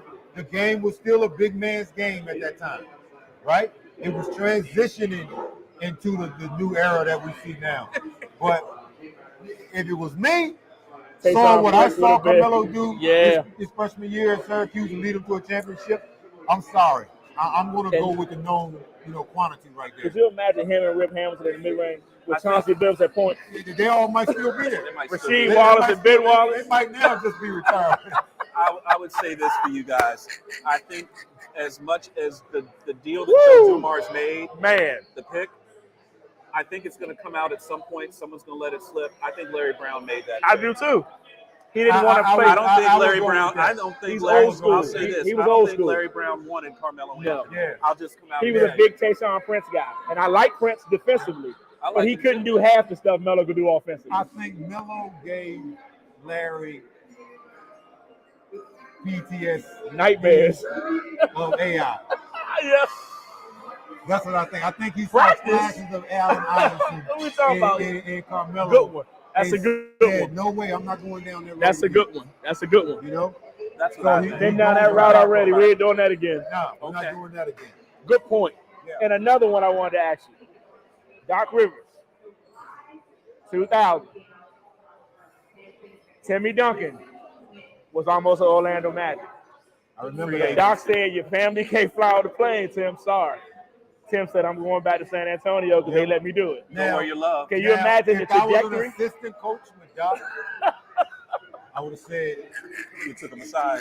hey, this dude's a little different. That's Tim He's a little Duncan there. You know? different. He's a little different. He is. Like, he's a little different. Yeah. With a change. And he's not a high maintenance guy. See, that was more about, and Doc, I think Doc misread it. as to like, He thought it was big no, time. what do you think? He thought it was big time. timing? Yeah. Like you go, oh, so I'm supposed to make that exception for you and not the other dude? Yeah. Meanwhile, if you know Tim Duncan, you would know that request was more about family than it was His about, wife and I need kids. a private His wife thing and for my kids. wife and kids. It's about family with him. Yep. I mean, this is the dude who, with Timmy, the wardrobe he's rocking today, he was probably wearing when I was playing with him. I saw You know what I mean? I saw him online the other day. He was wearing some jean shorts and a mesh shirt And a sandals. hat and sandals. And sandals. He don't care. He Virgin That's Islands. Timmy. He don't care. Island dude. He don't care about that flashy stuff. Now he loves cars. He's got nice cars, but like jewelry and No. like clothes. He used to wear the and, like, same all- shirt, Oh, jeans. man. He didn't care. He didn't care. No. Big baggy jeans. When I saw T-Mac the other day, they asked him about him and Grant Hill time and how that move would have changed the trajectory of both franchises. And T-Mac said, love Doc, but he made a mistake. He said, that's Tim Duncan. That Yeah. ain't just an everyday guy. That is the best power forward to ever play this game. You Yeah. got to make an You exception for gotta him. make an exception. He said, I was in the background, not trying to overstep my player rights, but I was saying, y'all got to make that move. Yeah. That Because we had changes. Grant Hill uncertain Right. health issues. That's all they needed. That changes a few But things. no, that everything. changes the East. That changes Everything. That changes Doc's career. Thank you. He potentially could have had a dynasty down there in Orlando at that point. And that may throw Oh, a sure. monkey wrench in the Lakers 3-peat. It does. Because that three right there against the Lakers, that wouldn't the Lakers I wouldn't. don't think that's happening. Me too. I don't think I that's agree with happening. that because No, I'm gonna tell I don't you think that that's three would have been a hell. Kobe would have had to deal with both of them, T-Mac and Grant, and then Tim Duncan and Shaq. We saw the fundamentals that he That's a gave. wash. He used to give Shaq the pump fake. Shaq jump. He go right by him. That's a walk. To me, Timmy can handle Shaq. He did it. He did his He thing. does against a job. He does the job. Well, Smart. you can go back at it. Make him Yeah. work. Yeah, Make him go work. back at it. Make him work. You know, but I was, you know, Sneak different things, or quirky things that could have happened that would have changed. would have changed the All of trajectory of the whole basketball league. history. The whole league. I mean, everyone goes for the big one. Len Bias lives. That changes pro basketball. Yeah. If Len Bias lives, LeBron James has as many titles as Michael Jordan. If Len Bias lives, It costs Michael at least two MJ championships. doesn't win 6. No, he He doesn't. doesn't win 6. And He wins not only 4. that, He wins 4, and Larry Bird gets his 4. I'll take you a little deeper. If Len Bias lives, the evolution of power forwards and bigs shooting the basketball Such a great changes. touch. in 1986. Not in the 2000s. Dude was a Generation unit. early. That was a It unit. changes in He was a unit. 1986. He was a unit. Yeah. Unbelievable. Yep. Well, there's really nothing quite like him. I try to explain to people, my freshman year when I played with him, Len Bias averaged 24 points his junior year, 25 points his senior year. In the ACC, the undisputed best conference in college basketball at that time. Had no answer. Undisputed. There's no argument to be made if you None. know your history. And he was shooting 3-pointers at a time when there was no 3-point line. Correct. Those shots from the corners were threes. Those shots at the top of the key were threes. And those were his sweet spots. Yeah. So now his 26 that he averaged his senior year would have been more like 28, 29 in the ACC, Oh, sure. which was unheard of. Him and Mark Price. He was the 2-time ACC Player of the Year, his Yeah. junior and senior year, Yeah. in a conference that was loaded with not just first-round picks, but lottery He picks. was robbed of the Naismith. We were robbed. We were all robbed. Yep. We were all robbed. I mean, Yep, Walter Berry won it that year. changed. He should have won. Yeah, he should have won. He should have And won. no disrespect to Walter. It was clear who the best basketball player in college was that year. Didn't Maryland win the first game in the Dean though? Yeah, we Yes, he did. did. Yeah, in 1986. Down there had He dunk, carried us. he had a dunk fest. He carried us. Oh, He Bias carried went us. crazy. We were losing. He went crazy. He got us back in the game. He got us back in the game. I remember watching that on old Jefferson Pilot Raycom Sports back here in DC, watching that. It was amazing. Yeah. Yeah. So that's probably the biggest one is, Len Bias's presence and his impact in the league. Playing for one of the league's premier franchises to the point where he energized Larry Bird, where he's like, I'm coming to rookie camp. Here's come to rookie camp. Larry was like, I'm coming to rookie camp. They're like, why? He's like, Yeah. and to get a guy like Larry Bird to be that excited And we're talking about Larry Yeah. now. We're talking about Larry. Yes. If you know Larry, Larry ain't coming to training camp with nobody. Not no rookie free agent. That was He's his not time doing off. that. That's his time off. He's And he was going to out do there that. driving a with tractor, putting in a driveway at his mama's house. Larry. Yeah. Can you imagine today's NBA players? Man, I'm doing a porch for my mom. I'm, do a little woodwork and do that. Man, I'm paying someone to do that. He knew Lenny was going to extend his career. Yep. He was already having back Well, he would have problems at extended that everybody's point. career. And- He would have helped out at power forward and small forward for sure. And that definitely helps Kevin McKay. Lenny and That Reggie helped Lewis. Kevin McHale And Right. Reggie Lewis. and Reggie Lewis. Good God. Two guys from the state of Maryland. Yeah. Amazing. Amazing. Would have done so much for the Celtics. The Celtics would have been a problem for the next 12 years. Oh, easy. Oh, sure. Easily. And like Easily. Tony said, Jordan doesn't get 6 No, not No. 6. because they're right there. Yeah, not 6. Not 6. They're there. The Knicks are still there. The Cavaliers haven't gone away. Nope. The Pacers are coming. Yep. Orlando's coming. It wouldn't have been easy, man. No. This would The have been- Miami Heat are around with Zoe and them. Oh, yeah. Oh, come on, man. Cleveland was good. Yeah. Yeah, that was the Ron Harper team. Doherty. Brad They were Doherty, very Mark good Price. teams. Yep. Yep. Oh, Marcus Sasser from Houston. I like this guy. Marcus Sasser from Houston's. If he hadn't gotten hurt in the tournament, they might have been in the Yep. championship. It's going to end up with the Grizzlies. Him and Jarris Walker was that Houston team last Yeah. year. Yeah, his injury did change a lot. Where's he going? He's going to end up in Memphis. Memphis. That's a great move. got him, Smart, and John Morant now. Yeah. You got Luke Kennard, the boy that shoot the threes, number 1 3-point shooter in the league last year. This works out. Works out great. Tyus comes here, and they draft his replacement. Who's a better He's scorer? going to than be Tyus. he is going to be a back. He'll be a backup point guard, or he's going to get time when they play 3 guards. And he can play both. He can play He both can play spots. shooting guard, so he got Yeah. a strong body. Yep. Yeah. I like this pick here. Love him. Love his game. And- Love his game. And listen, Born and the raised in Grizz- Houston. The Grizzlies need a success. Okay, after Yeah. the debacle that was last season And the start of this and the season. start of this season. Well, now, yeah, I didn't think of that. Yeah. He might get a shot to really play right away. Yeah. Was it a 25-game suspension? Which, by the way, that appeal is going to get denied. So Yeah, he's not gonna play. he's not going to get. I can see him. I can see them starting Smart and Kennard to begin the season. Yes, And then he gonna be the third guard. yes, I like it. Yep. I can live with that. Me too. Indiana Pacers back on the clock. I didn't understand them telling Dylan Brooks they were done with him though, because Dylan Brooks does bring something that you need. Yeah, but he's he a bit also musty, brings though. something that you don't He's need. a headache, huh? Yeah, he brings some things that you don't need. I think he's You know, a bit of a it's- loose cannon. It's one thing that you're talking, Yeah. but you got to be able to walk it. Yeah. I think with Dylan Brooks, the juice isn't worth the squeeze. He said, I don't respect him. He didn't give There me you go. 40. He said, Am I wrong? Yeah. I'm not saying he's not a good ball player. Yeah. Something's not The right up juice there, isn't man. worth the No. squeeze. What got him into the league was 3-and-D. That's what got him in the league. And now he think he's a better player than that. And he said, well, I respect him. He He, started until reading LeBron his give me press. 40, I don't respect him. I said, this dude is crazy, man. Oh, no, It's that crazy. was bananas. Well, he took a gamble. You know, if he plays well after he says the things that he says and they win, He's a now genius. it's we all sit here and talk about Dylan Brooks, that dude. Talks the talk. Walks the walk. Dylan Brooks is a dog. He's you know what I mean? But it didn't pan out that way. You know, it went the other way. What does Mike Tyson say?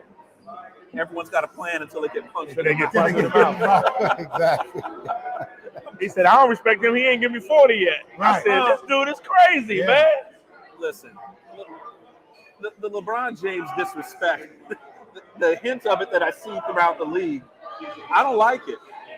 You're looking at somebody at his age doing what he's able to do is unprecedented. Well, I hate to say this, but one of the distinct differences between LeBron and MJ amongst his peers, when you were sitting on the opposite team and MJ had the ball with 10 seconds on the clock, You feared that. and You feared it. you were actually shaking in your boots, right? Because you knew what was going to happen. Because you knew what was going to happen. You knew he was like, damn it, and let him get the ball. Like, you know what I mean? Like Reggie and Miller then call you him that sit there black and cat. you watch That him black cat. operate. Yeah. You watch him operate and he takes a shot and you go like, you know, and it's like, and you knew because you knew it was coming. So there was a fear element that LeBron just never really established amongst his peers. Okay. They respect his talent. They know he's a winner. They know he's great. Yep. But the actual fear, like, oh snap, LeBron has the ball. Because most guys who really watch LeBron in the league, when the game is on the line, they actually expect him to pass. They do. That's a good point. And he's got more buzzer beaters than anybody in history, Right. which is the crazy thing. Right.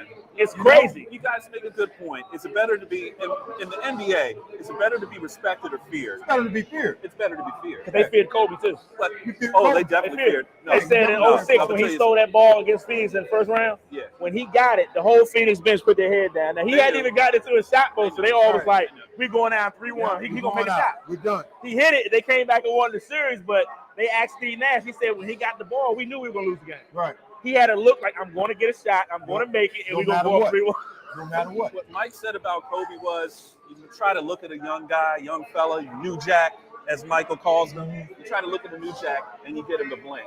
So there were two guys who wouldn't blink when they looked at him. So that little MFer, Allen Iverson, he ain't scared of nothing. Nothing. And Kobe Bryant. Those two guys, you stare at them, they stare right back They at you. respected him, because but they don't didn't fear. Because he's like, They didn't because they fear. meant to do something to me. Yep. Right? And the thing is, what's crazy is Allen Iverson revered Mike. Yeah. Loved him. Yep. He said the first time I saw Michael Jordan play, it was like he had an aura around him, like he was God. Like he was And then we levitating. come out there the first game as a rookie. Hey, he got the Jordans on. Yep. Really, Right. really, Allen? Right. You think he's wearing the Jordans Right. tonight? Yeah. But once you get into the flow of the game, once you're out there playing basketball, those guys, those dogs, guys like Kobe Bryant, Yep. they don't care that their idol is out there playing. I'm going to go at him. Always don't care. appreciate talking about good basketball with you fellas because that is some good stuff. Yeah. Good stuff. That's a good pick. Shepard can play. So Shepard can Ben play. Shepard is Ben going to end Shepherd, up from yep. Belmont. He's going to end up going to Yeah, the he Indiana can play, man. Pacers. Yeah. Now, if he went to Belmont, I'm guessing he can shoot the Can basketball a shoot, little bit. and he's fundamentally sound. He ain't going to wow you with athleticism, but he's going to do all the right Ooh. things and give himself time. This is another guy that does Game not. winner. His pocket when he shoots is not here.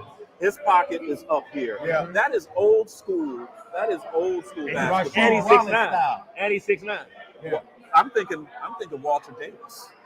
Oh, yeah. Greyhound. I'm thinking old school Walter Davis. Hubert Davis I like it. shoots like Uncle. He Shoots does. like Uncle. He did. Yep. He did. That's literally how guys shot back in the day. Coaches wouldn't want you shooting from the pocket, but the game changed. But I like seeing a little bit of a throwback. Grady Dick, another high release guy. Jordan Hawkins, high release guy. Yep. I was listening to Charles Barkley earlier, and he was telling two Michael Jordan stories. He said in the 92 Olympics, they were supposed to play Puerto Rico, and the Puerto Rico point guard made a comment about Jordan looking old. So Chuck Daly, Barkley, Jordan, I think Ewan all went to play golf, 18 holes. They finished the 18. Chuck said, come on, y'all, get off your feet. Let's go back. Mike said, nah, I'm going to play another 18. I'm good. Chuck said, we got a game tonight. Mike said, I'm good. They get to the arena. Mike goes through warm-ups like he never been on the golf course. Chuck said, okay, you guard the shooting guard. You've been on the golf. Said, I want the little point guard. And Charles Barkley said the point guard couldn't get the ball past half court. Couldn't even get the ball past half court. Jordan hounded him the whole game. And then he said the night LeBradford Smith gave him 37 in Chicago and they had to fly and play back in D.C. the next night, LeBradford Smith said, good game, Mike. Mike told everybody on the plane, he said, I'm going to have what he had at halftime tomorrow night. Mike had 40 at halftime. Yeah, he went bananas. It went for like 55. Poor LeBradford. And LeBradford said, I just said good game. I wasn't trying to be Good funny. game, I wasn't right. trying to be funny, but he took it personal. Yep. Motivation. That's Motivated. Mike. That's You know, Mike. That's Mike. That Those killer guys instinct, man. Killer. in this league, whether it's, well, any pro league, the guys that sit at the top of the league, your Tom Brady's of the world, Michael Jordan, guys like that, they just built different. They don't want to win one game. No. They want to win all of them. Yep. They don't want to win one championship. They want to win 10. And that's what Patrick Mahomes has. Patrick Mahomes has Mahomes that. has had I'm a going very to nice keep little winning. start to his career, I'm going to sir. keep winning, and I don't have no other. That's all I want to do. I'm going to do whatever That ankle he played on last year, most guys No, wouldn't that have was tried. gritty. That was gritty. I That want was. That was. my legacy's on the line. I want to build this legacy to right. It's just come on, man. It's just Andy Reid might coach till he's 80. he's a great coach. Yeah. Great I want coach. to go back to MJ for a second. Yes, sir. And talk about one of the things that separated him even from the older generation of players. Everybody that played for the most part during my era, they wanted to win. They wanted to beat you. But for a guy like MJ, that wasn't enough. I can't just, not only do I want to beat you, I'm going to reach my hand inside your chest, I'm going to snatch your heart out, then I'm going to show it to you. Yes, sir. I'm going to show it to you. And if you challenge me, I'm going to do that to you every single time. That's a different level of competitiveness that you really don't see, not just in today's game, but you didn't see it a lot back then. Kobe had it. Kobe had it because he was imitating Mike. Yeah. And I tell people that if you're going to imitate a dude, why not imitate the greatest? Right. Kobe's top 5 in a lot of people's eyes because of that. He is. He's basically a Michael Jordan clone, and then some. I mean, if you could clone that and develop that into a player now and put it in a guy, I would want to put somebody like Allen Iverson's heart, put Kobe's drive, and put that together in one player. Yeah. Oh, I think That would be a scary guy to see. He's definitely got some of it. He's got a lot of dog in him, Yeah, man. he's Got got a some lot of of it. dog in that guy. When he missed that shot against Denver, and he ran off the court and he hit the chair, and they made a big deal of it. That's Yeah. his life. Yeah. A guy that was It mad means something to him. I missed the shot, but the fact that he cared, the rest of the Timberwolves ain't care. They expected to lose, not him. Right. He said, I'm trying to get this series back to Minnesota for Game 6. Right. And the fact that we don't have those type of conversations about LeBron, that's part of what's hurt. That's part of the reason why he doesn't necessarily get the respect Okay. that he I should see do, what you're saying. considering what he's accomplished. It's the way he carries. It's the It's way he just the carries way he carries. himself. Different generation. He's very businesslike, and I guess once he gets off the court, it's forgotten. Where a Michael Jordan, What's wrong? Right. Oh no, it might hurt him the whole summer until he has a chance to get he you got back. the championship. Right. Yeah, okay. Yeah. That makes sense. Yeah. And I will say this: these guys today, and I don't mean this as a slight to any of them. I appreciate what they do, the hard work they put in just to get in the league, to stay in the league. Yep. It's not easy. No. But there is a bit of a difference in how they carry themselves or how they handle business off. Yep. Where, thank you. Right. What I can appreciate about today's players, for the most part, take care of themselves physically to try to prolong their careers. These salaries are pretty big. If you can stick around 12 or 13 years, even a guy like yourself, Tony Massenburg, if you could have had a 15-year, 17-year NBA career, the veterans minimum now, if you played just for that, it's virtually double. It might be triple. The veterans minimum might be double or triple. Triple what it Am I was wrong? when Am I right on Wow. that? They triple. They It's paying, triple man. now. And he was getting boards. Rebounds are always going to be important. Yep. A guy that can eat some glass and can get you some buckets. I don't need a guy that's going to score me 25 a night down in the paint. The way these guys shoot, I need a guy that's going to keep him honest. Because if we leave Massenburg down there, don't put a body on him, he's going to go to town. Yes, But he see, is. here's the thing, and this is what I try to explain to the young boys. Like, a lot of dudes, some of the dudes know me, a lot of them don't because, come on, let's face it, man, I'm 55, Yeah. right? Right. And I try to explain to them, they say, how you play so long? I said, you got to understand what the NBA is. The NBA ain't about you and your talent. Right. It's about where do you fit in and can you do what's asked of you. See, you know me, like a lot of people, know me as a guy that played tough down low, Yes, rebounded. But the reality of who I actually am as a player is I can shoot the ball out. Yeah, the yeah, you can. Yeah, you can. Yes. I can score with my back in the basket consistently. With right? either Left hand. shoulder, Either hand. with Yes. either hand. Either hand. Yes. And so when I find myself on all those different teams, sometimes I need to be a rebounder. Sometimes I need to be a guy that can score because you had a guy on the bench like, well, he's a first-round draft pick. You want to play him. He can rebound and he can defend, but he can't score. And we need somebody that can score because otherwise we're playing 4-on-5 on the offensive end, and we're not good enough to do that. So we need a big guy who can do all the stuff that a big man does and score. Then if I'm playing on the team with a bunch of guys that can score, well, guess what? I ain't gonna get a lot of shots. So if I'm not gonna get a lot of shots, man, you gotta do something else. So now I gotta rebound. Now I gotta block shots. Yeah. Now I gotta defend. Larry Brown told me something that pissed me off my rookie year, and literally that was 1990. And when we beat the Pistons in 2005, and the confetti's coming down, I walked over to Larry, shook his hand, and thanked him for telling me what he told me my rookie year that pissed me off. You know what he told me? What's that? He said, son, you're going to be in this league. There are a couple of things you're going to have to do on a consistent basis. You're going to have to rebound, defend, and run the floor. I got pissed. Now, I didn't get pissed like cuss him out. Right. Pissed, but in my mind, I'm thinking to myself, who the hell is he talking to? Like, what do you mean? I do that with my eyes closed. Yeah. Rebound, run the court, and defend. But what he was trying to tell me is, in the NBA, regardless of how much talent you got, not everybody's going to be able to get off. You're not going to get a whole lot of shots. Right. But you can make a career of doing the intangibles, playing a role like you were talking about earlier. So that was what I learned. Okay. So 15 years later, as I'm going through teams and I'm playing different roles for different teams, some teams I get my opportunities to score. A couple of years I average almost a double-double. Like, then I get on a team where I'm not getting shots. So I'm like, all right, I got to go get that off the board now. Or I got to go guard Shaq by myself. Oh, my God. Which I did on a regular basis. That was what I did on every single team that I played on. I was one of the only few guys in the league who could actually keep the dude out of the paint because I could get up underneath him. It's like moving a refrigerator. Yeah, man. But you got to meet him early, and I told you I was a workout dude at that point. Like, that's what I did. I worked out, and I worked on my game.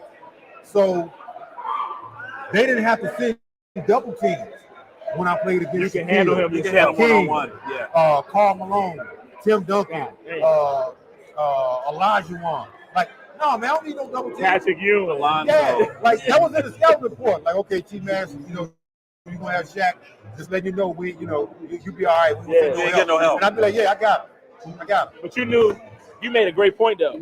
And so many young guys don't understand They do don't the see work that. early. Beat them to the spot. You got to meet him at the 3-point line. Thank you. You Yeah. can't let Thank him you. come down. Can't let him Oh, get no, right where no, you want to be. if he sets Yeah, get up- to the sweet spot. if he Yes, sets it's up and over sits now. down, It's it's over. there. It's over. So you got to give him some distance, and then you got to keep his ass out of the paint. Yes. If you can do that, if you can make him shoot that turnaround jump shot, you've done your job. This is what you got to do with Jokic. You can't let him get in the paint and get 7 dribbles in there. My thing was, if I can make Shaq dribble the ball 3 times, I've done my I job. have done my job. If he makes it, we'll live Because if with he that. got 7 dribbles, come on, man. Yeah. Come on now. Well, but see, first of all, when you meet him at the 3-point line and you fight him all the way down to the box, you're disrupting the timing in the offense. You can't get comfortable. Those Right. 24 Because the shot seconds is clock- the 24 the shot clock seconds is is running. running out. If Yeah. he's comfortable, Yeah. Right. and can just run down the other end and get There to you my go. spot. There you Yep. go. You got to make him uncomfortable. Make him go to the other side. That's Yeah. right. Make That's him come up and set a screen, Right. which is where, with Shaq, what you want him to be doing is to come up and make a screen or make him defend the screen. There you go. Defend the screen and And if roll. he's That sitting was down on the always a box- weakness for him. And if he's sitting down on the box, if you can get up underneath him, have a lower center of gravity, which, I could with him, which is rare with most dudes. I could do it with David Robinson as well, but David weighed less than me. David was like 235. Just cut up. So, Yeah. but I couldn't let David get to the box, and I didn't want him to face me up because he was so quick. To where once he got me on his side, Shift. okay, now Yeah, you're he done. gets you on the hip. He gets you on the hip, and you're done. Then you're done. Yeah, David Robinson's an interesting player. Just Time Tim too. Duncan was harder to guard than Shaq. Tim why? Duncan, Because of the swim move. man, Footwork. because of all Footwork. the footwork, the fact that if I push Timmy out, off the box 17, 18 He feet, face you and Timmy go off turns, glass. square me up. And go off glass. Jump That look shot. off glass. I got to Yeah. respect the J, Yeah. so I can't step off. I can step off on Shaq.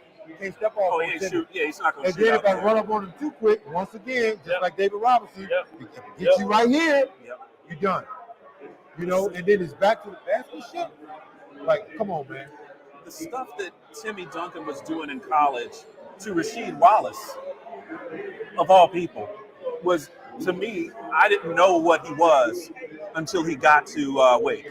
I knew what he was the day Randolph Childress told Jeff McGinnis to come in when he crossed him up. Yeah. And he hit the three. In that game, Duncan had 23 rebounds. It's incredible. And I'm sitting there saying, God, every rebound that came off the glass, Timmy was harder He to got stop. He was a Timmy vacuum was cleaner. harder to stop. than he Shaq. was He unbelievable. was- I would have days in practice. Oh, he was When unbelievable. Timmy felt like playing, we had days in practice, bro, where I'm literally beating the hell out of him, and I'm being physical with him, and like, literally, bro, I can think of a couple of days in practice when I tell you he did not miss a single solitary shot, and That's I was just not all fair, over man. him. That's just not fair. I mean, it just, bro. I mean, because you don't know what's coming. I always kind of knew what was coming with Shaq. Boom, boom, hook, boom, boom, turn around, With jump Duncan, shot. he had everything. With Duncan, he had everything. He had counters Going for everything. both He had ways. counters. Counters. Counters. A guy like a Tim Duncan, I don't know if we're ever going to see a guy like that. No. Him, Not like that. Not that You see what I'm combination. saying? players I like don't know him if and KG and Dirk, they were something that you never gonna see again because of the things they could do at that size. Yeah. Dirk was shooting off 1 foot. I had Off 1 Dirk. foot. Same Well, thing. That was my defensive assignment. I would 3 say- inches on me in height and like ball handling skills. Yeah. Like another difficult cover. He was hard to guard. Fading off 1 foot. Dirk Shoot off 1 foot. 7 feet tall. Dirk Nowitzki's game, the way he played basketball, the next evolution in that was KD. He was a flash of the future. That's Another what he guy. was. Yeah. He was a like, not a freak of nature, but just a Skill. guy that was slender that was used to shoot the basketball. Yep. How was it guarding KG? I know he was skinny, He And was quick skinny, as but hell. He was once aggressive. again, And slippery. just fundamentally sound. footwork, We shoot over you. just like this, over his Yeah, head, that we over the shoot head over jump. you. Old Like school. had a hook shot. Like, it was tough-minded. Yeah. Like, you know Oh, what I mean? yeah. That Chicago upbringing. And Yeah, a great passer. great pass. See, that's the other thing. Yeah. Great passer. Yep. And like, another dog. Yep. Again, not as hard to guard as Timmy, but like, Tough. at 7 feet, it's kind of problematic with that skill level. Student of the game, too. And a student of the I game. love his show. I love his show, Area 21. I love 04, that he won show. the MVP. He did. They had the Lakers on the ropes. With They did. Troy Hudson and Zerbiak and him, and they had guys. They had the mayor, Fred Hoiberg, hitting Fred threes. Hoiberg. Dude, Man. great careers, man. Flip Son has coached them boys up, man. They were ready. Rest in peace, Flip. Yep. Good Flip. coach. That was Great a good coach. team Yeah. for him. Flip was a great coach, man. Yeah. I look back at those guys, that 90s era. That was a fun era of basketball. It was. Not necessarily as freewheeling in terms of the scoring numbers. I just was a basketball hoops junkie. So if I could watch a game and watch the Knicks and watch the Heat play, and watch them beat the you-know-what out of each other, I love that. That was Or watch fun, the man. Pistons back in the day. I Fun. love that stuff. That's what I grew up on. That was what I thought basketball was. I like the product that we have now. It's different. But watching these young guys come up in the game, watching the draft, catching it with two guys that are experts on it, it's been definitely a treat. Yeah, man. My son's watching this. He's loving this, by the way. He's at home watching it. It's about, man, being able to talk about previous stuff. Like, that new stuff, that's great. But I'm 45. I watched Reggie Miller do what Klay Thompson does and carry a whole small market to finals. Sure did. To the brink of finals. He don't get enough love. Not at all. A jump shooting guy that couldn't create his own shot, but was able to run off screens and was a damn good defender too. That people don't give him credit. Yes, thank you, Tony. He never gets credit. He ran miles on the court. Did his own. No question. No He question. never gets credit for being a good defender. We look at Steph, and we Stamina. conditioning Stamina, yeah. that it takes to go off the run. Man, Reggie Miller was doing that at 6'7" and getting hit On in the a physical. baseline by the center. Yeah, man. Centers back then. I'm just telling you, man. Guys Telling like you. Reggie Miller and Hamilton won't get that credit for the hard work that they would do. Rip Hamilton spent his entire career coming off of a curl and getting buckets. Yep. Whole career. And his claim to fame was what drove him was I wasn't even the best high school player in my own state. Yeah. They were like, who was? It's like Kobe. Kobe called him Richard. He said, not Rip, it's Richard Hamilton. Richard Hamilton. Does anyone ever call him Richard? Richard. And a guy that got when they drafted him here, I was, as a Wizards fan, I was very excited. Me to too. have him here. I was happy for him. I thought he would be great for DC. Yeah. And then MJ traded him. Oh, that's a good pick. That's a good We pick. are at the last pick That's a good pick, man. of the first round. That's a good pick. Kobe Brown. Kobe Brown. That's a good pick. Just talking about. That's a good pick. Yep, you just mentioned him a few He's minutes going to ago. the Clippers. Yep. He's a Missouri product. How Power forward was it? out of Missouri? How was it guarding the Rain Man? Now that was a problem. We're gonna have you. That was a problem. Tony, That we are was a definitely problem. gonna have you on the show Yes, again. yes, But indeed. listen, you Yes, know why it indeed. was Yes. a problem? It wasn't just because of his individual talent. It was a problem because of Gary Payton. Because if he got this much He open, lobbed it. He just threw it up. Yep. So you had to keep an eye on man and Yep. ball at There all you go, times. man. Had to There have you a go. body. You'd have to have a body on him because Yep. if you lose contact, now he and can you jump can't over just you. have a body. You got to have Oh, you was like, okay, okay. let me wait. I got him. He was strong. Wow. Oh Wasn't yeah. He was, he was a Physical dude. But like the bounce and Unreal. the chemistry that they had between Yeah. them, that's what made him hard to guard. On top of him being a super talented dude. All right, gentlemen. Because I used to watch real quick, Go ahead. Go for it. and I think an unsung hero on that Seattle team was Nate McMillan. Of course. Just He steady was influence. so solid, Steady- man. I'll give you steady another one. influence. I'll give you another unsung hero on that team. Detlef Schrempf. He was tough, wasn't he? Detlef was a problem. 6'11", I wasn't got to guard Don't him sleep too. on deadlift. 6'9". Big big. Yeah. But still. Skill. Yeah. Like Very baby skilled. Larry Bird-ish Yeah. kind of. You Yep. know? I remember in '98, the Pacers had him, Derek McKee, Derek McKee. And Derek and McKee- Sam Perkins. And And they gave the Bulls Boom. hell. And I'm going to tell you what they did. They beat Jordan and Pippen up. They got physical. Smith's inside, the Davis brothers. Then on the wing, you had Reggie Miller, 6'7", Derek McKee, 6'10", Yep. Sam Perkins, 6'10". Then you had Travis Best with the off-speed game, Oh, wow. breaking them Yeah, down, getting little to the Travis basket. That's Best. why I went 7 games. Yeah, that was a That good they series. gave the. I remember Reggie Miller said with 5 minutes to go, they were up 5 points. That was their He chance. said in the huddle to Larry Bird, "We're going to retire that black cat." Jordan said, "No, you're not. No, you're not. No, you're not. Nah. You're not. No, you're not. Go Not get tonight, MJ. baby. No, you're not." Not going to happen. Yes, sir. So, tonight, let's recap this draft. Yes, sir. I liked what I saw tonight. I saw a lot of teams get better. My opinion, I like seeing what Houston did. Houston picked up Amen Thompson. They picked up Amon Thompson, And they got Cam Whitmore. Cam Whitmore. I like their draft. 2 guys that are really going to go and fit what Udoka wants. I like that draft. Coachable. I like Dallas's pick for their team. Me too. Okay. Yeah. That Derek Lively pick. The Derek Yep. Lively pick where they swapped. Yep. Yeah. So Dallas will plug him in. Right I away. think they just plug him immediately. right Right in. away. Immediately. He's Yeah, going to immediately. probably get 30 minutes a night right now. As a rookie?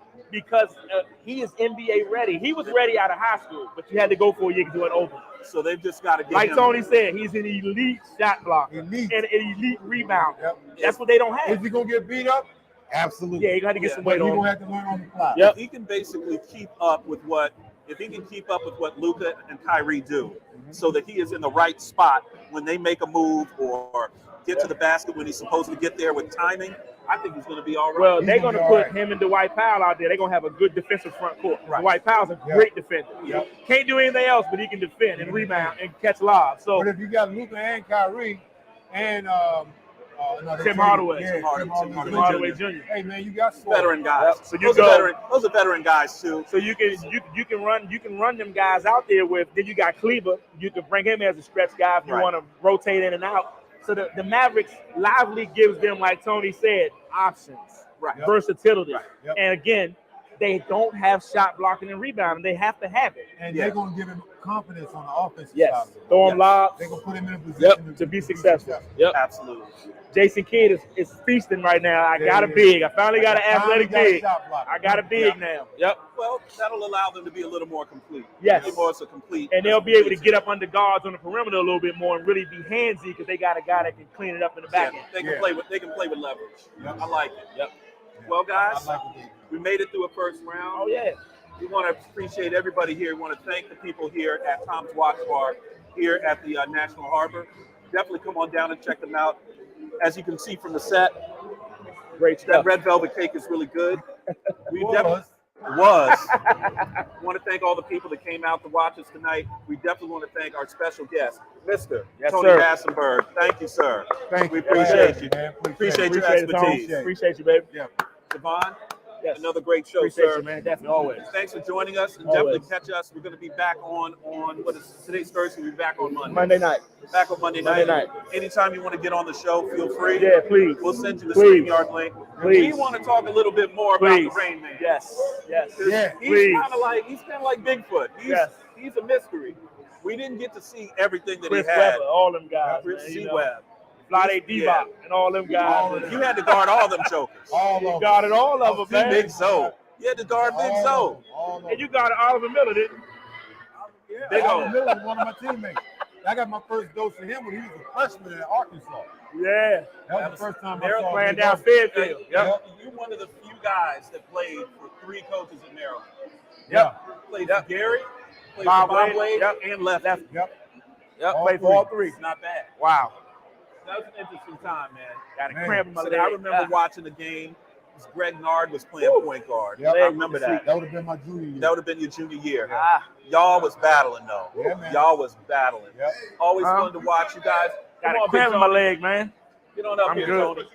Come on, TK. Yeah, man. Get in here for a second. Okay. Y'all broke it down. What's Look up, good. Tony? Hey, brother. My Okay. namesake. We That's still my live or we namesake out? right there. Hey, we want to send a prayer. Hold on. We got to send a prayer out Right to Deion back. Walk around, Sanders. get my leg loose. Yeah, man. Going through Be emergency right back. My surgery. leg got a Yeah. cramp in it. Damn. Man, and your family, man. Absolutely. Pray to you and your family, dude. Full throat. Hey, everybody, thanks for watching us here on the TD Report. I'm signing off for Tony Kennedy, Big Tony, and Bigger Tony, Tony Massenburg. Thanks for coming on, man. We really appreciate it. Thanks for having me. Thank you. man.